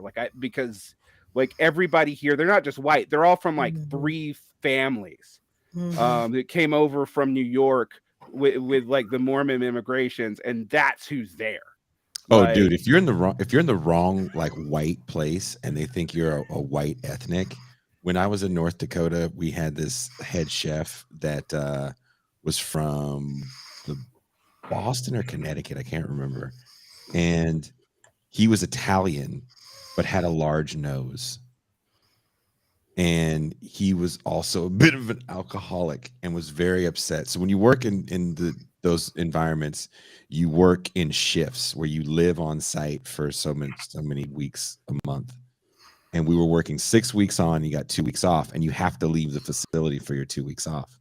And so the dude was kind of upset because he was pretty much homeless when he got the job, as was many people that worked in North Dakota. And he just took a train to the next town over, which was Havre, Montana. And I'm sure there's not too many people watching the show that are from there or have been there. And the rest of us in the kitchen, for the most part, were black. And so these 2 other black dudes they didn't have kids or wives. So they used to be like, well, if that place is dope, chef, let us know, because we'll fucking spend our 2 weeks there and save some money. And the chef came back kind of shell-shocked, and he made sure we didn't go there. He was like, look, he said he was sitting in a restaurant, and he said they all of a sudden started talking about the Jews that were invading the neighborhood. Invading. And he didn't know, because he's not Jewish, so his whole thing was like, oh, where are these Jews? Oh, I think, Pascal, you're right on white ethnics, though, because I do feel like the quote white ethnic, particularly in the 20th century, was offered a choice. Like, we could, and I now I'm going to sound like a critical race theorist or something, but like, you could either embrace the fact that you were probably distantly related to people of color, particularly in my community, because that was like the rumor about me. I mean, like me being called Sean King goes back to people thinking I was mixed all the way to when I was a child, like white passing mixed. But for normies, I always describe, like, I have a lot of problems with crackers. No, of course, Niggers? but no. He's quick on his feet, this guy. Made the White Klansman. What's his name? David Duke. No, not the White Klansman. I mean, the Black Klansman. The Black Klansman. Oh yeah, I'm Kanye so West. lost right. Okay, well, yeah, Spike Lee. Spike Lee. No, but I actually do think Do the Right Thing, which is a kind of shitty movie in a lot of ways, does actually understand. I think Spike Lee probably understands white ethnics better than he understands the black community. God, because damn. the way. I mean, I probably shouldn't say that. I'm not black, but I just, that's the intuition funny. I've gotten from people talking about it, because the way he describes that Italian family, is pretty fucking accurate. Like one side wants to dip in and become part of the black community and really can't, and then the other side's going to double down on every racist thing to prove that they are, you know, a good white ethnic or a good white. And that logic really is a thing that I think even still kind of plays now, particularly if you're not in upper middle class circles where everyone pretends not to have the racial biases that they clearly have, or when they are, but then they also flagellate themselves for having them, I guess, so they can keep them. I don't know what that's about. But you know, I think Do the Right Thing actually is really accurate about that. I always feel less good when I also feel like Summer of Sam is actually really good on that too. Does this make you feel better, Derek Farn? Mooling John basketball.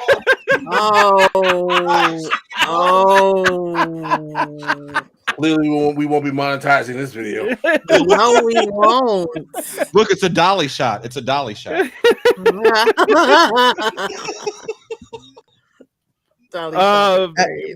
I mean, I think that part of that movie felt real to me as a person who grew up in like who spent the first half of my life in a mostly black neighborhood and then was suburbanized into the poor suburbs, the transitional suburbs, but suburbanized later. So, Toussaint, would you like to add something to this? You fried chicken eating, patty eating, Haitian, Moulin and Mouli sounds so funny, but then when you find out what the translation is, it's like, ouch. What is the translation? It's charcoal. No, It's charcoal. Charcoal. Are you sure? Yeah. When Eddie Murphy in Raw does the Italian guy watching Rocky, is anything funnier than that? I'm about 5'1". That black guy over there is about 6'7". 6'7". 6'13". What does he say? Hey, yo, I have some jujubes and some bonbons, and the nigga is going to pay for it. Jeez Louise. According to the Urban Dictionary, the Italian for eggplant. You read an Urban Dictionary? I always learned it was for eggplant. Yeah, but I think I've seen it translated as gray. I mean, eggplants are like what, blue black? Yeah, they are. Yeah. Now I have a theory. Now that a lot of the things that you were saying, when Pedro Castillo was elected, you know, like a lot of people thought that the racial backlash was going to start, and it kind of did. But to some degree, I will say that in a curious way, even the youth that I felt particularly in Lima, but even to some degree, like the youth that is well off in the regions of Peru, kind of had a different stance than I guess those who studied you know, from elementary to school to high school in the 90s or the 2000s, because in a strange way, kind of there was some sort of multicultural talk, which was not just in the school, but you know, on the media, like the idea of United Colors Benetton, we are all together, and you know, like emo was big, and it was kind of a trans class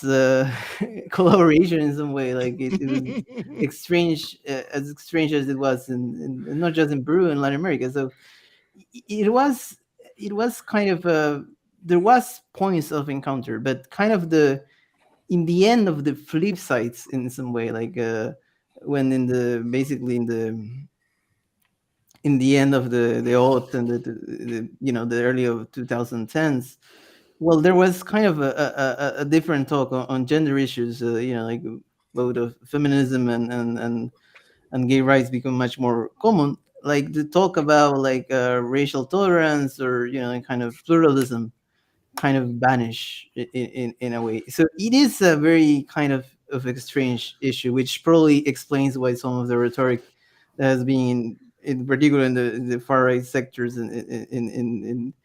in Peruvian Twitter has been very radical, much more than I would expected, because like in a way there has been a radicalization on some issues. So I don't think even without the election of Pedro Castillo, this hadn't been, an element, that kind of a from a kind of end of history in some way, like multicultural narrative of the 90s that to some degree left on to the 2000s, and then in 2010, like this kind of started vanishing, and we are already seeing what is going on. Toussaint? I'm just reading the comments about eggplants. Sorry. Wow. Get your mind out of the gutter, okay? Just reading. Because I might have been wrong. Wouldn't That's all. eggplant imply black on the outside, white on the inside? It would, Ooh. but hey. No, I think it's Yeah, describes you just the really color. want to twist that knife. Just, huh, just there? I Just just the don't know. I outside. actually don't know the context of the Italian. So it's just the color, like you're dark, is what they're Dark, saying. yeah. It's Yeah. like calling someone Morano in Spanish, right? Right, which is basically the same thing. Moreno. Moreno. I feel like Moreno. Muli hits a little harder. Well, yeah, but See, I think this is correct. Melanzana is Italian for eggplant, but the Sicilian dialect is mulizan or something like that. Or some That's- shit. They wrote. Yeah, That's thank what, or some. Thank you, Caleb. We're not going to monetize this. okay. So Luna says it's solely a reference to skin color. It doesn't mean it's not like calling someone an Oreo or a zebra.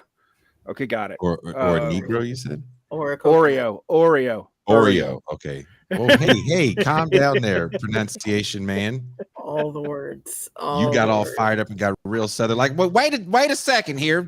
Where I grew up, I know my racisms. I know about racism Yeah. and I know about grits. I do know about grits. What you talking Don't about, put Willis? sugar in them. You And don't I put also know sugar in about them. big asses.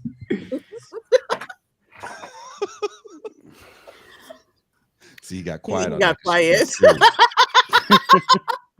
We not both time. noticed he got quiet. He's like, I'm gonna "It's start not practicing just blankly staring like Pascal through all this. Don't joke about big ass. Go for some, I could go for some grits right now. Grits would be pretty tasty right now. Yeah, time." for real. It's turned into a cooking. Hey, anyone that puts sugar in their grits, not to be trusted. No, Oh my no. God. That's how you know they're a fed. Or a carpetbagger, which is the same thing. Like, if you serve someone grits and they're like, "You got any sugar?" You'd be like, "For your coffee?" Like he just I thought sugar and grits was supposed to be like farina or like porridge or something. No, man. sugar and grits is called a crime. It's just sugar on top. That's what they mean. They don't mean like a sweet version. Just forget that you even This heard ain't about cream of sugar. wheat. It's not like someone goes, "Oh, I thought this was cream Right. of wheat. I'm sorry, this is the wrong thing. This is gross. Can you get me some more grits because I've defiled these ones you've given me?" I see. That's different. Yeah, sugar Someone and that grits puts is sugar foul. on their grits is a fed. Mhm. Like best believe they're gonna tell you how to make a pipe bomb. Wow. Like that person. Don't you think you should make a pipe bomb? Yeah, like you know, it'd be real cool if we just blew up a bunch of old white people. Why not? We're not getting monetized at all. On this video, boy. No. Yeah. I mean, No, not at Jason's all. going through his Khalid Muhammad phase.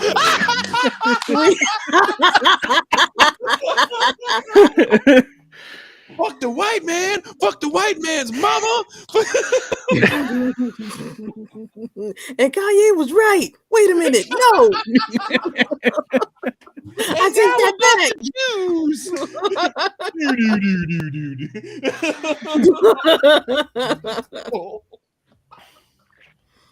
I'm glad my channel's not monetized. Hey, if this is a live show, Pascal would have Sandman from the Apollo come take me Oh out. my gosh. For real. With the hook. Velveeta and Got that old Negro Cheese fucking grits are dancing okay. out there with the I don't know hook. about cheese grits are not bad, but it doesn't have to be Velveeta cheese. Oh, Velveeta is a special substance. Velveeta cheese or your cheese grits is adjacent to me to sugar in the grits. Shrimp and grits is very good as well. Sherman. Shrimp and grits. Oh, okay. You better enunciate. Oh, I know, right? Yeah, shrimp and grits is an old classic. Shrimp and grits.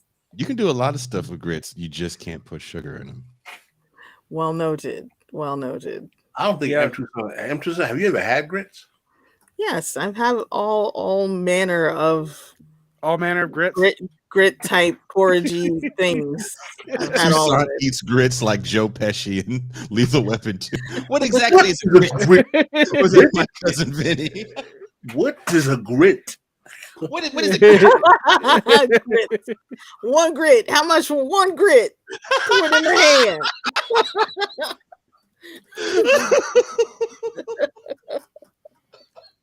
Luna Diana's got probably said grits are just horrible. However you season them. What? Luna, I will make you very delicious grits. Come to Mexico, Luna. I will grit the shit out of you. Grits are awesome. And grits, a little bit of pepper, some hot sauce. Not bad. See, no sugar. No sugar. Yeah, I went to a Peruvian restaurant and we had hominy, which apparently are something close to hominy, recently. So grits are apparently worldwide. Just they're not a North thing. Worldwide, y'all. No, we have not. Well, so Derek, so I told you when I went to the South, I didn't know white people ate grits. So here's the thing. I have discovered that Southern food is automatically assumed to be black food. Like I remember people talking about like watermelon and fried chicken, and like when I was growing up, I was little. I didn't realize that was a racist thing because like we all ate watermelon and fried chicken. That's what we did. Like it's like that's like Saturday. I know you did. Well, yeah, I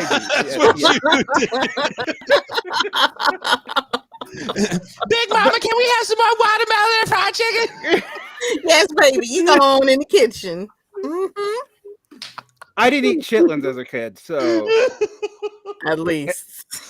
Well, that's a test. Do you know Southern Black culture? Because do you know what chitlins are? Big intestines. But Derek, it's like seriously, when you live in a place like, especially the Bay Area, anything that has like collard greens on it is like, let's go to this soul food restaurant. So when I went to the South, they were like, you have to make grits. I was like, but there's no black people on here. And they looked at me funny, like, you're gonna make grits. And I was like, there's no way that they're gonna eat them. So I made them, and I'll never fucking forget this. I sat there and watched because I was like amazed. And then I worked a whole year. So I was there during the summer, and they were like, hey man, we need you to cut this watermelon real quick before you leave. And I was like, for who? And like, for the motherfuckers. I was like, really? And so I cut the watermelon and I like presented the shit out of it. And I just sat there and I was like, I've never seen white people destroy a watermelon like this. They didn't cut it all cute. They didn't put it in fucking drinks. They destroyed. No, that's how you're shit. supposed to eat it. You're just supposed to like cut it in half and devour it. Like devour, like in half. It was literally the most amazing thing I'd ever seen. You want to address the super chat, Toussaint, before we sign off? Sure. We got a super chat from Nata Conley. Answer Camilo's comment, please. Don't skirt the issue. Please, how the push for women's rights and LGBT rights made it easier to abandon the multicultural agenda in Peru. All right, that's the show, everybody. Have a good night.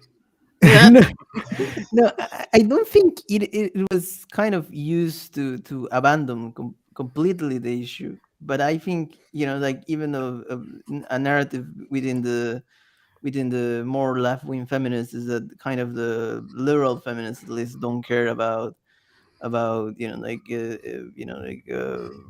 racial issues much. So I feel that it has been conflictive. Like some elements within the some more liberal feminists have been quite silent. But I will say, like from the progressive to the left, I think I feel have kind of been relatively united to some degree, um, on on on on the issues of uh,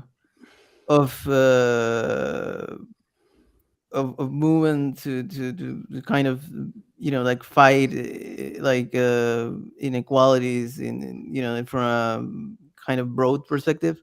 But I do feel that this kind of multicultural agenda in some way, like it was more even in the air in some ways in the 90s and the early 2000s. So it was not something, even government was not necessarily the one promoting it, but it was kind of something like, like kind of the idea of the national pride and things like that.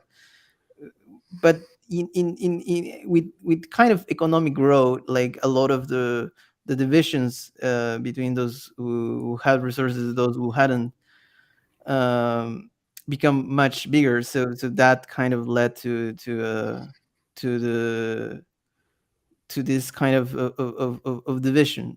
I do feel it's difficult for the left to try to come up, because like organizations like Peru Libre, have a some sort of a multicultural push. Like they talk against racism, but they don't talk about like the abortion or the recognition of the trans identity. So it is issues that are, like are have been relegated by some left. But at the same time, there is a perception that some elements in the more urban left just care about like uh like women's rights and LGBTQ rights, and don't care about like fighting racism. So there is this kind of accusation. I think that to some degree is much more real against the Peru Libre, which has shown a lot of sexist and homophobic positions. But I do feel the some elements of the more reformist left do kind of try to took like the whole elements within the discussion. What I feel that that's an issue for another debate, like to what degree they are willing to compromise on economic issues, because that's also a topic that has been but as we have seen, even like the quote unquote more radical left has been willing to compromise on economic issues to just being in office. So I think that the more reformist left so far has showed to be much more um, willing to fight for those issues than the like more populist elements of the left. So in that way, I will say that like it is a kind of complex issue, because like the the organizations are weak, and it's going to be very difficult like to unite the topics, but I do think it still is possible.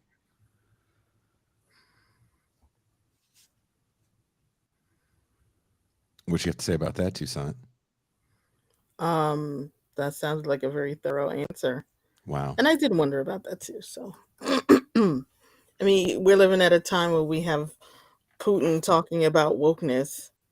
And it's like, how did this word get all the way over there? To Russia. And now he's saying it too. It's crazy. But there is an element more that is the most curious part, like like the left in Latin America, like has a much more rural base, and that base not always is necessarily progressive social issues, but it's less centered around social issues than in the right, because the for example, in the U.S., opposition to migration is a central topic.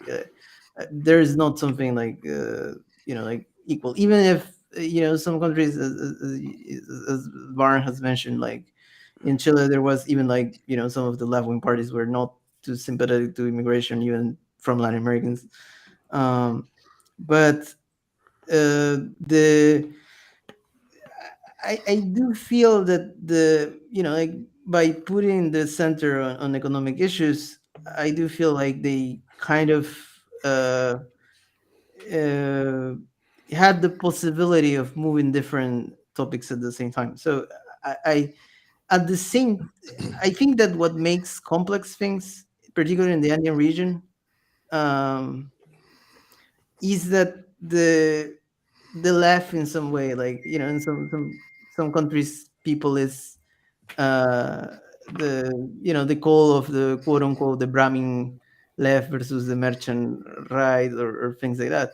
But in the curious case is that in the Andean region, particularly, like informal economy, it has a huge chunk of the economy. Like in Peru, I believe it's considered as 70% of the economy. So like a lot of it is complex to taxate the informal economy, and in that sense it's difficult to change things that much. Like Evo Morales was able to do a lot of things, but then it became a lot of issue of rhetoric rather than really radical reforms. Like you know, like Would you say the same thing happened or was happening in Venezuela? Because I know there was a lot of reform around women's rights with the early drafts of the Bolivarian Project. I think Venezuela is even weirder, because you know, like for moments, like there was really even interest, like of Chavez to kind of set up, like, you know, the kind of even communes. So Yeah. it was a discussion that was very radical, and then like, but when, you know, like with time and the kind of pressure, it kind of in some way became much more conservative, and even like you know, like at this point, it has a very conservative base in a weird way. He was one of the few politicians on the left to, you know, like paying mourning to the Queen of the UK when she passed out. That Uh, was weird. yeah, it is strange. I mean, like the from Chavez to Maduro, I think Maduro has had much more moderate positions, to say the least, in social issues. Um, I think it is very complex because another topic that I think sometimes gets confused is the role of the families in Latin America. And because the families that are very central to the kind of structure of Latin American society, because the in general the states are very weak um, to to sustain some form of welfare. Like even Uruguay or Costa Rica, um, like have some problems, like in kind of administer like social welfare, particularly outside like the larger cities, which makes that families are very central. And I feel like the the center of the discussion, you know, like in some cases is it has been tried to put as an element of being pro family in a progressive way. Like so it's kind of a lot of challenge that some countries have done, and there are very, for example, like for very different reasons, I think Boric and Petro are, you know, like progressive social issues. Like um but for example, in Argentina, like a lot of the social issues were able to pass, even if there is a an important part of the Peruvian coalition which is much more conservative, in the sense like that there is a lot of the feminist movement is much more estrident in some way, like much more united, and not united in the full sense, but you know, like it was it has been much more present in the debate. I feel like in Peru, for moments, it kind of loses support for and even if it's important, I feel that the tensions between different segments of the feminist movement have sometimes give the impression of less unity, and that has kind of been able to weaken the possibilities. Um, but I feel like it is becoming much more um, complex, because the obviously the attacks against trans people also have been increasing, which and some trans minors even like have been attacked. So Jesus. the issue is like now it's even parents who are kind of stepping up, even if that but the governments are very are very afraid about like trans rights between beyond like probably Argentina and Uruguay. Like it's very slim, and even in Argentina, like it's not completely. There is a bit of more tension, and so I feel a lot of the advances in social issues are pushes that come more from the grassroots, like both the abortion and gay marriage, like trans rights. It is issues that come much more from above that from an institutional level. Well, this sounds like it could be a topic all to itself, and maybe Mhm. something that we will, as Pascal says so eloquently, interrogate as I come in with my Spike Lee dolly shot. We'll interrogate it, you fried chicken eating. Don't you dare. But I do want to say thank you guys so much for joining us. Everything you saw over the hour, we had an hour and 40 minutes of extra content for the Saturday Free Show. Mhm. Camilo, thank you for joining us in Peru. We're going to, keep checking back in with you to check on how things are working out there. This isn't a one and done episode where we're not going to want to do a follow up. So we're definitely going to be doing follow ups with you on what's going on the ground. Also, for patrons, we have a whole channel set up in the Discord server. If you have a question for us at the live show, you can ask it in the Discord server. We will be recording the live show video and, of course, audio for the New York show. So I'm excited about that. So any questions you have, if you are a patron, drop it in the Discord. Also, again, I will be putting up later today movie night for a change. We can actually rewatch movie night. I've only recorded the first one because that's the one where most of the crew was there. Pascal was there. Toussaint was there. We had a little talk before and after. So that video should be up as well. Anything else you want to add, Pascal? No, not at all. Derek Varn? No real things to say. I think it's good to end on what Camilo said about the complicatedness of the situation. And you guys can find me. I feel like I'm on here a lot these days, so you can find me on here again somewhere. I mean, I pitched your new show in the first paragraph of the opening. Yeah, you did. So yeah, and you can also find me at Varnblog, and there's new shows going up there and whatever. Like I can't even keep up with what I'm doing. So just look at the channels. Just look, subscribe to all the channels. You'll get an alert. You're fine. Camilo, do you have any parting words? No, it has been great talking to all of you, and it's. I hope that I helped to understand this situation, and let's hope that things kind of solve quickly. But it's going to be very difficult, and yeah, I mean,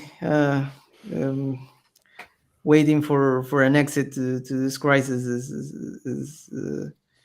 is what I am going to do. Well, I hope we, for a short time, took your mind off things and you got some chuckles out of it, because when you came on the screen today, you looked very upset. Yeah, it has been a very kind of difficult time. Well, thank you guys. Toussaint, do you have anything to say in closing? Make sure you like, subscribe, sign up for Camilo's Substack. Ooh, there you go. Check out Preach. Camilo's podcast and follow him on Twitter. The links are in the chat. Yeah, Camilo's podcast also is called- always posting great articles on Twitter. A lot of these shows, I'm just following Camilo on Twitter and I'm like, oh shit. He just dropped another bomb. Gotta get him on the show about this. Gotta get him on the show tonight. Yeah. And I hit him up last minute. So Camilo is the real MVP. History and Thank Politics. you guys is the so name of much. this podcast. Mhm. Toussaint, Yes, man. are you ready? We are Gracias. Out.